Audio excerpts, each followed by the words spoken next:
ਪੰਜਾਬ ਮੇਲ USA TV ਦੇਖਣ ਵਾਲੇ ਸਾਰੇ ਦਰਸ਼ਕਾਂ ਦਾ ਬਹੁਤ-ਬਹੁਤ ਸਵਾਗਤ ਹੈ ਪ੍ਰੋਗਰਾਮ ਪੰਜਾਬ ਚਰਚਾ ਦੇ ਵਿੱਚ। ਮੈਂ ਹਾਂ ਕਮਲਪ੍ਰੀਤ ਸਿੰਘ। ਦੋਸਤੋ, ਅੱਜ ਦੇ ਇਸ ਪ੍ਰੋਗਰਾਮ ਦੇ ਵਿੱਚ ਅਸੀਂ ਚਰਚਾ ਕਰਨੀ ਹੈ ਸਨ 2019 ਦੇ ਵਿੱਚ ਫੈਲੀ ਮਹਾਮਾਰੀ ਕੋਰੋਨਾ COVID-19 ਦੀ। ਇਹ ਬਿਮਾਰੀ ਚਾਈਨਾ ਤੋਂ ਸ਼ੁਰੂ ਹੋਈ ਸੀ ਔਰ ਇਹਨੇ ਆਪਣੇ ਪੈਰ ਜਿਹੜੇ ਨੇ ਪੂਰੀ ਦੁਨੀਆ ਦੇ ਵਿੱਚ ਪਸਾਰ ਲਏ। ਔਰ ਅੱਜ ਇਸ ਵੇਲੇ ਹਾਲਾਤ ਇਹ ਨੇ ਕਿ ਇੱਕ ਵਾਰ ਪੂਰੀ ਦੁਨੀਆ ਦੇ ਨੱਕ 'ਚ ਦਮ ਕਰਨ ਤੋਂ ਬਾਅਦ ਜਦੋਂ ਥੋੜ੍ਹੀ ਬਹੁਤ ਠੱਲ ਪੈਣੀ ਸ਼ੁਰੂ ਹੋਈ ਸੀ ਤੇ ਹੁਣ ਇੱਕ ਵਾਰ ਫਿਰ ਲੱਗਦਾ ਹੈ ਕਿ ਕਰੋਨਾ ਨੇ ਆਪਣੇ ਜਿਹੜੇ ਪੰਖ ਨੇ ਫਿਰ ਪਸਾਰ ਲਏ ਨੇ ਔਰ ਪੂਰੀ ਦੁਨੀਆ ਦੇ ਉੱਤੇ ਇੱਕ ਵਾਰ ਫਿਰ ਘਾਤਕ ਹਮਲਾ ਕਰਨ ਦੇ ਲਈ ਤਿਆਰ ਹੈ। ਕਿਉਂਕਿ ਪਿਛਲੇ ਦਿਨਾਂ ਦੇ ਵਿੱਚ ਕੋਵਿਡ ਵੈਕਸੀਨ ਵੀ ਆ ਚੁੱਕੀ ਹੈ, ਉਹਦੇ ਬਾਵਜੂਦ ਵੀ ਇੱਕ ਵਾਰ ਫਿਰ ਕਰੋਨਾ ਦੇ ਕੇਸਾਂ ਦੀ ਜਿਹੜੀ ਮਾਤਰਾ ਹੈ ਉਹ ਲਗਾਤਾਰ ਵੱਧਦੀ ਜਾ ਰਹੀ ਹੈ। ਅੱਜ ਅਸੀਂ ਇਸ ਪ੍ਰੋਗਰਾਮ ਦੇ ਵਿੱਚ ਇਸੇ ਵਿਸ਼ੇ ਦੇ ਉੱਤੇ ਚਰਚਾ ਕਰਨ ਦੇ ਲਈ ਖਾਸ ਤੌਰ ਦੇ ਉੱਤੇ ਡਾਕਟਰ ਵਿਤੁਲ ਕੇ ਗੁਪਤਾ ਜੀ ਨੂੰ ਬੁਲਾਇਆ ਹੈ, ਜਿਹੜੇ ਕਿ ਕਿਸ਼ੋਰੀ ਰਾਮ ਹਸਪੀਟਲ ਦੇ ਵਿੱਚ health and human right activities ਨੇ ਔਰ ਬਠਿੰਡਾ ਦੇ ਵਿੱਚ ਨੇ ਔਰ ਸਾਡੇ ਨਾਲ ਇਸ ਵੇਲੇ ਫੋਨ ਲਾਈਨ ਤੇ ਮੌਜੂਦ ਨੇ। ਡਾਕਟਰ ਸਾਹਿਬ, ਤੁਹਾਡਾ ਬਹੁਤ-ਬਹੁਤ ਸਵਾਗਤ ਹੈ ਜੀ ਸਾਡੇ ਇਸ ਪ੍ਰੋਗਰਾਮ ਦੇ ਵਿੱਚ। ਸ਼ੁਕਰੀਆ ਜੀ। ਡਾਕਟਰ ਸਾਹਿਬ, ਇਹ ਜਿਹੜੀ ਕਰੋਨਾ ਦੀ ਬਿਮਾਰੀ ਹੈ, ਜਿਹਨੂੰ ਅਸੀਂ ਸ਼ਾਇਦ ਬਹੁਤ ਕੁਝ ਇਹ ਸੋਚ ਕੇ ਸਮਝ ਲਿਆ ਸੀ ਕਿ ਹੁਣ ਇਹ ਬਿਮਾਰੀ ਸਾਡਾ ਪਿੱਛਾ ਛੱਡ ਦੇਗੀ। ਸਾਲ 2020 ਦੇ ਵਿੱਚ ਇਹਨੇ ਬਹੁਤ ਲੋਕਾਂ ਨੂੰ ਰੁਆਇਆ ਔਰ ਪੂਰੀ ਦੁਨੀਆ ਦੇ ਲੋਕਾਂ ਦੇ ਨੱਕ 'ਚ ਦਮ ਕਰ ਦਿੱਤਾ, ਜੀਣਾ ਔਖਾ ਕਰ ਦਿੱਤਾ। ਇੱਥੋਂ ਤੱਕ ਕਿ ਲੋਕੀ ਭੁੱਖ ਦੇ ਨਾਲ ਵੀ ਜ਼ਿਆਦਾ ਤੜਫਦੇ ਰਹੇ ਕਿਉਂਕਿ ਕੰਮਕਾਰ ਨੂੰ ਵੀ ਬਹੁਤ ਜ਼ਿਆਦਾ ਸੱਟ ਵੱਜੀ ਸੀ। ਔਰ ਇੰਨੀਆਂ ਸਾਰੀਆਂ ਪਰੇਸ਼ਾਨੀਆਂ ਦੇ ਬਾਅਦ ਜਦੋਂ ਹੁਣ ਕੋਵਿਡ ਵੈਕਸੀਨ ਵੀ ਆ ਚੁੱਕਾ ਹੈ ਤਾਂ ਇੱਕ ਵਾਰ ਫਿਰ ਜਦੋਂ ਅਸੀਂ ਇਹਦਾ ਗ੍ਰਾਫ ਦੇਖਦੇ ਹਾਂ ਤਾਂ ਇਹ ਲਗਾਤਾਰ ਉੱਪਰ ਵੱਲ ਨੂੰ ਵੱਧਦਾ ਜਾ ਰਿਹਾ ਹੈ। ਆਖਿਰ ਕੀ ਕਾਰਨ ਹੈ ਕਿ ਕਰੋਨਾ ਆਪਣੇ ਪੈਰ ਦੁਬਾਰਾ ਪਸਾਰ ਰਿਹਾ ਹੈ? ਕਰੋਨਾ ਨਾ ਜੀ ਇੱਕ ਵਾਇਰਲ ਡਿਜ਼ੀਜ਼ ਹੈ। ਜਦੋਂ ਸ਼ੁਰੂ 'ਚ ਫੈਲਿਆ ਸੀ ਉਦੋਂ ਹੀ ਸਾਰੇ ਸਾਇੰਟਿਸਟ ਨੇ, ਹਿੰਦੁਸਤਾਨ ਦੇ ਆਵੇਂ ਨੇ ਵੀ, ਬਾਹਰਲਿਆਂ ਨੇ ਵੀ ਜੀ ਇਹ ਭਵਿਸ਼ਵਾਣੀ ਕਹਿ ਲਓ ਕੀਤੀ ਸੀਗੀ ਕਿ ਇਹ ਉਰੇ ਰਹੇਗਾ ਜੀ, ਕਿਉਂਕਿ ਵਾਇਰਲ ਬਿਮਾਰੀ ਹੈ, ਜਿੰਨੀ ਦੇਰ ਤੱਕ ਇਹ ਖਤਮ ਨਹੀਂ ਹੋਊਗੀ। ਜਿਵੇਂ ਹੁਣ ਪੋਲੀਓ ਸੀਗੀ ਜੀ ਪਹਿਲਾਂ ਜ਼ਮਾਨੇ 'ਚ, ਉਹ ਆਪਾਂ ਵੈਕਸੀਨ ਲਾ ਕੇ 20-25 ਸਾਲਾਂ 'ਚ ਆਪਾਂ ਘੱਟ ਕੀਤੀ, ਫਿਰ ਮੁਕਾਈ ਆਪਾਂ ਉਹ ਜੀ। ਸੋ ਇਹ ਵੀ ਇੱਕ ਵਾਇਰਲ ਬਿਮਾਰੀ ਹੈ। ਵਾਇਰਸ ਦਾ ਇਹ ਹੁੰਦਾ ਹੈ ਕਿ ਵਾਇਰਸ ਦੀ ਐਸ ਸੱਚ ਕਰੋਨਾ ਦੀ ਖਾਸ ਤੌਰ ਤੇ ਕੋਈ ਦਵਾਈ ਆਜ਼ਾਦ ਨਹੀਂ ਹੋਈ ਜਿਹੜੀ ਇਹਨੂੰ ਖਤਮ ਕਰ ਸਕੇ ਜੀ। ਸੋ ਇਹ ਬੰਦੇ ਤੋਂ ਬੰਦੇ 'ਚ ਜਦੋਂ ਹੁੰਦੀ ਹੈ ਉਹਦਾ ਇੱਕੋ ਹੀ ਰਸਤਾ ਹੈਗਾ ਕਿ ਇਹਨੂੰ ਆਪਾਂ ਵੈਕਸੀਨ ਰਾਹੀਂ ਜਾਂ ਪ੍ਰੀਵੈਂਸ਼ਨ ਰਾਹੀਂ, ਜਿਵੇਂ ਆਪਾਂ ਲੋਕਡਾਊਨ ਕੀਤਾ, ਲੋਕਡਾਊਨ ਨਾਲ ਓਨਾ ਫਾਇਦਾ ਨਹੀਂ ਹੋਇਆ ਜਿੰਨਾ ਲੋਕਾਂ ਦੇ ਮਾਸਕ, ਸੋਸ਼ਲ ਡਿਸਟੈਂਸਿੰਗ ਤੇ ਹੈਂਡ ਹਾਈਜੀਨ ਨਾਲ ਫਾਇਦਾ ਹੋਇਆ ਜੀ। ਉਹ ਇਹਨਾਂ ਉਪਰਾਲਿਆਂ ਕਰਕੇ ਕਰੋਨਾ ਜਿਹੜੀ ਬਿਮਾਰੀ ਹੈਗੀ ਹੈ ਵਿੱਚ ਦੀ, ਉਹਨੂੰ ਠੱਲ ਪੈ ਗਿਆ ਸੀਗਾ, ਕਾਫੀ ਘਟ ਗਏ ਸੀਗੇ ਜੀ। ਪਰ ਹੁਣ ਜਦੋਂ ਆਪਾਂ ਦੇਖੀਏ ਸਾਰੇ ਸਕੂਲ, ਕਾਲਜ ਜਾਂ ਮਾਰਕੀਟ 'ਚ ਦੇਖੀਏ, ਲੋਕਾਂ ਨੂੰ ਇਹ ਥੋੜਾ ਜਿਹਾ ਹੋ ਗਿਆ ਕਿ ਇਹ ਤਾਂ ਗਈ ਜੀ ਬਿਮਾਰੀ, ਇਹ ਤਾਂ ਘਟ ਗਈ ਜੀ, ਤਾਂ ਉਹਨਾਂ ਨੇ ਉਹੀ ਪ੍ਰੀਕਾਸ਼ਨਸ ਜਿਹੜੀਆਂ ਲੈਣੀਆਂ ਘੱਟ ਕਰਤੀਆਂ। ਸੋ ਜਦੋਂ ਆਪਾਂ ਪ੍ਰੀਕਾਸ਼ਨ ਲੈਣੀਆਂ ਘੱਟ ਕਰ ਦਿੰਦੇ ਹਾਂ, ਸਰਕਾਰੀ ਤੌਰ ਤੇ ਟੈਸਟ ਘੱਟ ਜਾਂਦੇ ਹੈ, ਤਾਂ ਜਿਹੜਾ ਵਾਇਰਸ ਹੈਗਾ ਉਹ ਤਾਂ ਤੁਰਿਆ ਹੀ ਫਿਰਦਾ ਸੀਗਾ ਆਪਣੇ ਕਮਿਊਨਿਟੀ 'ਚ, ਤੇ ਉਹਦਾ ਫਿਰ ਫੈਲਣ ਤੋਂ ਜ਼ਿਆਦਾ ਵੱਧ ਗਿਆ ਅੱਗੇ ਦੁਬਾਰਾ ਤੋਂ। ਹੁਣ 5 ਸਟੇਟਾਂ 'ਚ ਘੱਟੋ ਘੱਟ ਇਹ ਜ਼ਿਆਦਾ ਵੱਧ ਰਿਹਾ, ਜਿਹਦੇ 'ਚ ਦੁੱਗਣੀ ਦੇ ਉਹਦੇ ਹਿਸਾਬ ਨਾਲ ਕਰੋਨਾ ਦੇ ਕੇਸ ਆ ਰਹੇ ਆ ਦੁਬਾਰਾ ਤੋਂ। ਜੀ ਡਾਕਟਰ ਸਾਹਿਬ, ਜਦੋਂ ਕੋਵਿਡ ਵੈਕਸੀਨ ਆਇਆ ਤਾਂ ਸਾਡੇ ਦੇਸ਼ ਦੇ ਪ੍ਰਧਾਨ ਮੰਤਰੀ ਨਰਿੰਦਰ ਮੋਦੀ ਜੀ ਨੇ ਵੀ ਇਸ ਗੱਲ ਦਾ ਐਲਾਨ ਕੀਤਾ ਸੀ ਕਿ ਅਸੀਂ ਕਰੋਨਾ ਨੂੰ ਜੜੋਂ ਖਤਮ ਕਰਨ ਦੇ ਵਿੱਚ ਕਾਮਯਾਬ ਹੋਏ ਹਾਂ। ਔਰ ਹਿੰਦੁਸਤਾਨ ਦਾ ਜੇਕਰ ਡਾਟਾ ਦੇਖਿਆ ਜਾਏ ਤਾਂ ਉੱਥੇ ਦੁਨੀਆ ਦੇ ਬਾਕੀ ਦੇਸ਼ਾਂ ਦੇ ਨਾਲੋਂ, ਜਿੱਥੇ ਇੰਨੀ ਜ਼ਿਆਦਾ ਪਾਪੂਲੇਸ਼ਨ ਹੈ, ਉਹਦੇ ਮੁਕਾਬਲੇ ਜਿਹੜੀ ਮੌਤ ਦਰ ਸੀ, ਉਹਦੀ ਔਸਤ ਸੀ, ਉਹ ਘਟ ਰਹੀ। ਲੇਕਿਨ ਇੱਕ ਵਾਰ ਫਿਰ ਜਿਹੜੀ ਇਹ ਬਿਮਾਰੀ ਹੈ ਉਹ ਬੜੀ ਤੇਜ਼ੀ ਦੇ ਨਾਲ ਦੁਬਾਰਾ ਤੋਂ ਇਹਦਾ ਗ੍ਰਾਫ ਵਧਣਾ ਸ਼ੁਰੂ ਹੋ ਗਿਆ ਹੈ। ਆਖਿਰਕਾਰ ਕੀ ਜਿਹੜੀ ਕਰੋਨਾ ਵੈਕਸੀਨ ਹੈ ਉਹ ਅਸਰਦਾਰ ਹੋ ਰਹੀ ਹੈ ਜਾਂ ਨਹੀਂ ਹੋ ਰਹੀ? ਇਹਦੇ ਬਾਰੇ ਤੁਸੀਂ ਕੀ ਕਹਿਣਾ ਚਾਹੋਗੇ? ਨਹੀਂ, ਜਿਹੜਾ ਆਪਣੇ ਸਾਊਥ ਏਸ਼ੀਆ 'ਚ ਨਾ ਜੀ, ਜਿਹੜੇ ਆਪਣੇ ਕੰਟਰੀ ਹੈਗੇ, ਪਾਕਿਸਤਾਨ, ਬੰਗਲਾਦੇਸ਼, ਇੰਡੀਆ, ਚਾਈਨਾ, ਇਹਨਾਂ 'ਚ ਮੌਤ ਦੀ ਦਰ ਬਹੁਤ ਘੱਟ ਰਹੀ ਹੈ। ਹਜੇ ਤਾਂ ਖੈਰ ਸਾਇੰਟਿਸਟ ਕਰਨਗੇ ਵਿਸ਼ਲੇਸ਼ਣ ਵੀ ਕਿਉਂ ਘੱਟ ਰਹੀ ਹੈ, ਪਰ ਜੋ ਸਾਡਾ ਵਿਚਾਰ ਹੈ ਐਜ਼ ਏ ਬੁੱਧੀਜੀਵੀ ਆਪਾਂ ਸੋਚਦੇ ਹਾਂ ਤਾਂ ਸਾਡੇ ਇੱਧਰ ਕੰਟਰੀਜ਼ ਨਾ ਇਨਫੈਕਸ਼ਨ ਵੈਸੇ ਹੀ ਬਹੁਤ ਹੈ ਜੀ, ਵੀ ਇਨਫੈਕਸ਼ਨ ਡਿਜ਼ੀਜ਼ਜ਼ ਬਹੁਤ ਜ਼ਿਆਦਾ ਹੈਗੀਆਂ, ਤਾਂ ਸਾਡੇ 'ਚ ਇਮਿਊਨਿਟੀ ਹੈਗੀ ਜਿਹੜੀ ਅਮਰੀਕਨਾਂ ਨਾਲੋਂ ਜ਼ਿਆਦਾ ਵੱਧ ਹੈ ਜੀ। ਸੋ ਇਸ ਕਰਕੇ ਕਰੋਨਾ ਨੇ ਜਿੱਥੇ ਅਮਰੀਕਾ 'ਚ ਜ਼ਿਆਦਾ ਬੰਦੇ ਮਾਰੇ ਆ, ਉਹਦੇ ਕੰਪੈਰੇਟਿਵਲੀ ਕਰੋਨਾ ਬਿਮਾਰੀ ਕਰਕੇ ਹਿੰਦੁਸਤਾਨ 'ਚ ਘੱਟ ਬੰਦੇ ਮਰੇ ਆ। ਉਹਨਾਂ 'ਚੋਂ ਵੀ ਜਿਹੜੇ 80% ਮੋਰਟੈਲਿਟੀਜ਼ ਹੋਈਆਂ ਜੀ, ਉਹ ਉਹਨਾਂ ਦੀਆਂ ਹੋਈਆਂ ਜਿਹੜੀਆਂ ਥੋੜ੍ਹੀ ਜ਼ਿਆਦਾ ਉਮਰ ਦੇ ਸੀਗੇ ਜਾਂ ਉਹਨਾਂ ਨੂੰ ਕੋਈ ਨਾਲ ਹੋਰ ਬਿਮਾਰੀਆਂ ਸੀਗੀਆਂ ਜਿਹੜੀਆਂ ਛਾਤੀ ਦੀ ਬਿਮਾਰੀ ਹੈ, ਸ਼ੂਗਰ ਹੈ, ਬਲੱਡ ਪ੍ਰੈਸ਼ਰ ਹੈ, ਹਾਰਟ ਦੀ ਬਿਮਾਰੀ ਹੈ, ਉਹਨਾਂ 'ਚ ਮੋਰਟੈਲਿਟੀ ਜ਼ਿਆਦਾ ਹੋਈ ਹੈ। ਤੇ ਦੂਜਾ ਤੁਹਾਡਾ ਸਵਾਲ ਸੀ ਕਿ ਵੈਕਸੀਨ ਆਉਣ ਨਾਲ ਕਿੰਨਾ ਫਰਕ ਪਿਆ ਜੀ। ਦੇਖੋ, ਜਦੋਂ ਵੈਕਸੀਨ ਦਾ ਸੀਗਾ, ਮੈਨੂੰ ਇਹ ਉਮੀਦ ਸੀਗੀ ਜਦੋਂ ਇੱਕ ਵਾਰੀ ਵੈਕਸੀਨ ਆਊਗੀ ਤਾਂ ਲੋਕ ਹੁਮ ਆ ਕੇ ਭੱਜਣਗੇ ਲੈਣ ਵਾਸਤੇ ਵੈਕਸੀਨ। ਪਰ ਕੁਛ ਐਂ ਕਹਿ ਲਓ, ਅਫਵਾਹਾਂ ਕਰਕੇ ਕਹਿ ਲਓ, ਜਾਂ ਥੋੜ੍ਹੀ ਜਿਹੀ ਜਿਹੜੀ ਵੈਕਸੀਨ ਦੀ ਜਿਹੜੀ ਆਪਣੀ ਇੰਟਰੋਡਕਸ਼ਨ ਹੋਈ, ਵੈਕਸੀਨ ਨੂੰ ਜਦੋਂ ਲਿਆਂਦਾ ਗਿਆ ਉਦੋਂ ਲੋਕਾਂ ਦੇ ਦਿਮਾਗ 'ਚ ਸਸਪੀਸ਼ਨ ਹੋ ਗਿਆ, ਮਤਲਬ ਇਹ ਸ਼ੱਕ ਪੈਦਾ ਹੋ ਗਿਆ ਕਿ ਵੈਕਸੀਨ ਤਾਂ ਚੰਗੀ ਤਰ੍ਹਾਂ ਟੈਸਟ ਹੀ ਨਹੀਂ ਕੀਤੀ ਜੀ, ਇਹ ਛੇਤੀ 'ਚ ਲੈ ਆਏ, ਇਹ ਪੋਲੀਟੀਕਲ ਰੀਜ਼ਨਸ ਕਰਕੇ ਛੇਤੀ ਲੈ ਆਏ ਜੀ। ਸੋ ਉਸ ਕਰਕੇ ਜਿੰਨਾ ਇੰਥੂਜ਼ਿਆਜ਼ਮ, ਜਿੰਨਾ ਲੋਕਾਂ 'ਚ ਜਿਗਿਆਸਾ ਚਾਹੀਦੀ ਸੀਗੀ ਵੈਕਸੀਨ ਲਵਾਉਣ ਵਾਸਤੇ ਜੀ, ਉਨੀ ਪਾਈ ਨਹੀਂ ਗਈ। ਤੁਸੀਂ ਇਹ ਇਮੈਜਿਨ ਕਰੋ ਕਿ ਬਠਿੰਡੇ ਵੀ ਜਦੋਂ ਲੱਗਣੀ ਸ਼ੁਰੂ ਹੋਈ ਹੈ ਡਾਕਟਰਸ ਤੇ ਪੈਰਾਮੈਡੀਕਲ ਸਟਾਫ ਤੇ, ਸਿਰਫ ਪਹਿਲੇ ਦਿਨ, ਦੂਜੇ ਦਿਨ, ਤੀਜੇ ਦਿਨ 15 ਤੋਂ 20%, 30% ਜਿਹੜੇ ਗਏ ਆ ਆਮ ਵੈਕਸੀਨ ਲਵਾਉਣ ਜੀ। ਸੋ ਜੇ ਹੈਲਥ ਸਟਾਫ ਦੇ ਦਿਮਾਗ 'ਚ ਹੀ ਸ਼ੱਕ ਸੀਗਾ ਤਾਂ ਉਹ ਜਿਹੜਾ ਸ਼ੱਕ ਹੈਗਾ ਉਹ ਆਮ ਲੋਕਾਂ 'ਚ ਤਾਂ ਉਦੋਂ ਵੱਧ ਕੇ ਹੋਣਾ ਸੀਗਾ। ਸੋ ਉਦੋਂ ਬਾਅਦ ਗੌਰਮੈਂਟ ਹਰਕਤ 'ਚ ਆਈ ਤੇ ਇਹ ਸ਼ੱਕ ਨੂੰ ਦੂਰ ਕਰਨ ਵਾਸਤੇ ਉਪਰਾਲੇ ਕੀਤੇ, ਜਿਹਦੇ 'ਚ ਡਾਕਟਰਸ ਨੇ ਲਵਾ ਕੇ ਫੇਸਬੁੱਕ ਤੇ ਹੋਰ ਤੇ ਜਿਹੜੇ ਪ੍ਰੋਮੀਨੈਂਟ ਡਾਕਟਰ ਸੀ ਉਹਨਾਂ ਨੇ ਸਭ ਨੇ ਮੈਸੇਜ ਪਾਏ ਕਿ ਵੈਕਸੀਨ ਲਵਾਉਣੀ ਚਾਹੀਦੀ ਹੈ। ਉਹਦੇ ਬਾਵਜੂਦ ਵੀ ਹੁਣ ਤੱਕ ਵੀ ਜਿਹੜੀ ਵੈਕਸੀਨ ਲਵਾਉਣ ਵਾਸਤੇ ਲੋਕਾਂ ਦੀ ਕਹਿ ਲਓ ਕਿ ਮਤਲਬ ਉਹ ਸੀ ਕਿ ਵੀ ਲਵਾਉਣੀ ਚਾਹੀਦੀ ਹੈ ਜੀ, ਉਹ ਹਜੇ ਵੀ ਘੱਟ ਹੈ ਮੇਰੇ ਹਿਸਾਬ ਨਾਲ। ਬਿਲਕੁਲ। ਸੋ ਜਿੰਨੀ ਦੇਰ ਤੱਕ ਸਾਰੇ ਹਿੰਦੁਸਤਾਨ 'ਚ 60 ਤੋਂ 70% ਲੋਕਾਂ ਦੀ ਵੈਕਸੀਨ ਨਹੀਂ ਲੱਗਦੀ ਜੀ, ਉਨੀ ਦੇਰ ਤੱਕ ਹਰਡ ਇਮਿਊਨਿਟੀ ਜਿਹਨੂੰ ਕਹਿੰਦੇ ਆ ਕਿ ਆਪਾਂ ਕੋਵਿਡ ਨੂੰ ਹਰਾਉਣ ਵਾਲੇ ਪਾਸੇ ਜਾਵਾਂਗੇ, ਤਾਂ ਉਹ ਉਪਰਾਲਾ ਉਦੋਂ ਤੱਕ ਪੂਰਾ ਨਹੀਂ ਹੋਏਗਾ ਜੀ। ਡਾਕਟਰ ਸਾਹਿਬ, ਇੱਕ ਗੱਲ ਹੋਰ ਹੈ ਇੱਥੇ, ਕਿਉਂਕਿ ਪਿਛਲੇ ਦਿਨਾਂ 'ਚ ਸੁਣਨ 'ਚ ਆਇਆ ਕਿ ਜਿਹੜਾ ਕਰੋਨਾ ਵਾਇਰਸ ਹੈ ਇਹ ਆਪਣੀ ਸਟ੍ਰੇਨ ਜਿਹੜੀ ਹੈ ਇਹ ਬਦਲ ਲੈਂਦਾ ਹੈਗਾ, ਆਪਣਾ ਰੂਪ ਬਦਲ ਲੈਂਦਾ ਹੈ, ਔਰ ਜਿਹੜੀ ਇਹ ਵੈਕਸੀਨ ਤਿਆਰ ਕੀਤੀ ਗਈ ਜਦੋਂ ਉਹ ਪੁਰਾਣਾ ਕਰੋਨਾ ਦਾ ਵਾਇਰਸ ਸੀ ਉਹਦੇ ਅਕੋਰਡਿੰਗ ਤਿਆਰ ਕੀਤੀ ਗਈ, ਅਤੇ ਜਿਹੜਾ ਹੁਣ ਇਹ ਨਵਾਂ ਸਟ੍ਰੇਨ ਆ ਚੁੱਕਾ ਹੈ, ਕੀ ਉਹ ਉਸ ਵੈਕਸੀਨ ਜਿਹੜੀ ਉਹ ਵੈਕਸੀਨ ਹੈ ਉਹਦਾ ਮੁਕਾਬਲਾ ਕਰ ਸਕਦੀ ਹੈ? ਹਿੰਦੁਸਤਾਨ 'ਚ ਨਾ ਜੀ, ਜਿਹੜਾ ਦੂਜਾ ਸਟ੍ਰੇਨ ਹੈ, ਜਿਹੜਾ ਸਾਊਥ ਅਫਰੀਕਾ ਵਾਲਾ ਸਟ੍ਰੇਨ ਹੈ ਜਾਂ ਇੰਗਲੈਂਡ ਵਾਲਾ ਸਟ੍ਰੇਨ ਹੈ, ਉਹ ਹਜੇ ਵੀ ਬਹੁਤ ਘੱਟ ਮਾਤਰਾ 'ਚ ਹੈ ਜੀ। ਤਾਂ ਸਾਡੇ ਤਾਂ ਹਜੇ ਪੁਰਾਣਾ ਹੀ ਚੱਲੀ ਜਾਂਦਾ ਹੈ। ਇਹਦੇ ਵਾਸਤੇ ਸਾਇੰਟਿਸਟ ਨੇ ਸ਼ੁਰੂ ਕਰਤਾ ਹੋਇਆ ਸਟੱਡੀ ਕਰਨਾ ਕਿ ਉਹ ਵੈਕਸੀਨ ਉਨੀ ਕਾਮਯਾਬ ਹੈਗੀ ਕਿ ਨਹੀਂ ਹੈਗੀ। ਪਰ ਜਿਹੜੀਆਂ ਆਪਣੀਆਂ ਵੈਕਸੀਨਸ ਹੈ ਨਾ ਜੀ, ਇਹ ਸਿੱਧੀ ਵਾਇਰਸ ਨੂੰ ਨਹੀਂ ਮਾਰਦੀਆਂ ਜੀ, ਇਹ ਸਾਡੀ ਇਮਿਊਨਿਟੀ ਵਧਾਉਂਦੀਆਂ ਵਾਇਰਸ ਨਾਲ ਲੜਨ ਵਾਸਤੇ ਜੀ। ਜਿਵੇਂ ਆਪਾਂ ਕਹਿ ਦਈਏ ਵੀ ਪੁਲਿਸ ਵਾਲੇ ਪਹਿਲਾਂ 100 ਸੀਗੇ ਜੀ, ਹੁਣ ਆਪਾਂ 1000 ਪੁਲਿਸ ਵਾਲੇ ਰਿਕਰੂਟ ਕਰ ਲਏ ਚੋਰਾਂ ਨੂੰ ਪਕੜਨ ਵਾਸਤੇ। ਬਿਲਕੁਲ। ਤੋ ਇਹ ਚੋਰੀ ਨੂੰ ਖਤਮ ਨਹੀਂ ਕਰਨ ਮਤਲਬ ਵਾਇਰਸ ਨੂੰ ਮਾਰਨ ਵਾਸਤੇ ਇਮਿਊਨਿਟੀ ਵਧਾਉਂਦੀ ਹੈ ਜੀ। ਸੋ ਇਹ ਸਾਇੰਟਿਸਟਾਂ ਦੀ ਉਮੀਦ ਹੈਗੀ ਹੈ ਕਿ ਜੇ ਇੱਕ ਵਾਇਰਸ ਨੂੰ ਮਾਰਨ ਵਾਸਤੇ ਇਹਦੀ ਹੈਗੀ ਹੈ ਸ਼ਮਤਾ, ਤਾਂ ਇਹ ਦੂਜੇ ਵਾਇਰਸਾਂ ਵਾਸਤੇ ਵੀ ਕਾਮਯਾਬ ਹੋਊਗੀ। ਹੋ ਸਕਦਾ ਉਨੀ ਮਿਕਦਾਰ 'ਚ ਨਾ ਹੋਵੇ, ਜਿਵੇਂ ਆਪਾਂ ਕਹਿੰਦੇ ਹਾਂ ਜਿਹੜੀ ਸੀਰਮ ਇੰਸਟੀਚਿਊਟ ਦੀ ਵੈਕਸੀਨ ਹੈਗੀ ਹੈ ਉਹ 70% ਐਫੀਕੇਸੀ ਹੈਗੀ ਆ ਉਹਦੀ। ਬਿਲਕੁਲ। ਤੇ ਉਹ ਹੋ ਸਕਦਾ 70% ਨਾ ਹੋਵੇ, 50-60% ਹੋਵੇ। ਸੋ ਕੁੱਲ ਮਿਲਾ ਕੇ ਸਾਨੂੰ ਇਹ ਤੁਹਾਡੇ ਮਾਧਿਅਮ ਰਾਹੀਂ ਇਹ ਪ੍ਰਚਾਰ ਕਰਨਾ ਚਾਹੀਦਾ ਹੈ ਕਿ ਵੈਕਸੀਨ ਦਾ ਤਾਂ ਫਾਇਦਾ ਹੈਗਾ ਹੀ ਹੈਗਾ ਜੀ। ਉਹਦੇ 50% ਹੈ, 60% ਹੈ, 70% ਹੈ, ਨਾਲੋਂ ਤਾਂ ਉਹ ਬੰਦੇ 'ਚ ਇਮਿਊਨਿਟੀ ਪੈਦਾ ਕਰਦੀ ਹੈ, ਜਿਹਦੇ 'ਚ ਵਾਇਰਸ ਨਾਲ ਲੜਨ ਦੀ ਸ਼ਕਤੀ ਵੱਧ ਜਾਂਦੀ ਹੈ। ਉਹ ਹਰ ਇੱਕ ਬੰਦੇ ਨੂੰ ਉਸ ਹਿਸਾਬ ਨਾਲ ਜਿਹੜੀ ਹੈਗੀ ਆ ਲਗਵਾ ਲੈਣੀ ਚਾਹੀਦੀ ਹੈ ਜੀ, ਜ਼ਰੂਰੀ ਤੌਰ ਤੇ, ਤਾਂ ਕਿ ਅੱਛਾ ਹੋਰ ਹੈ ਦੂਸਰਾ ਜਿਹੜਾ ਪੱਖ ਹੈਗਾ, ਉਹ ਕਹਿੰਦੀ ਜੀ ਵੈਕਸੀਨ ਨਾਲ ਹੋ ਸਕਦਾ ਬਿਮਾਰੀ ਹੋ ਜੇ ਪਰ ਉਹਦੇ 'ਚ ਮੌਤ ਦੀ ਦਰ ਹੈ ਜਿਹੜੀ ਉਹ ਬਹੁਤ ਘੱਟ ਜੂ ਜੀ।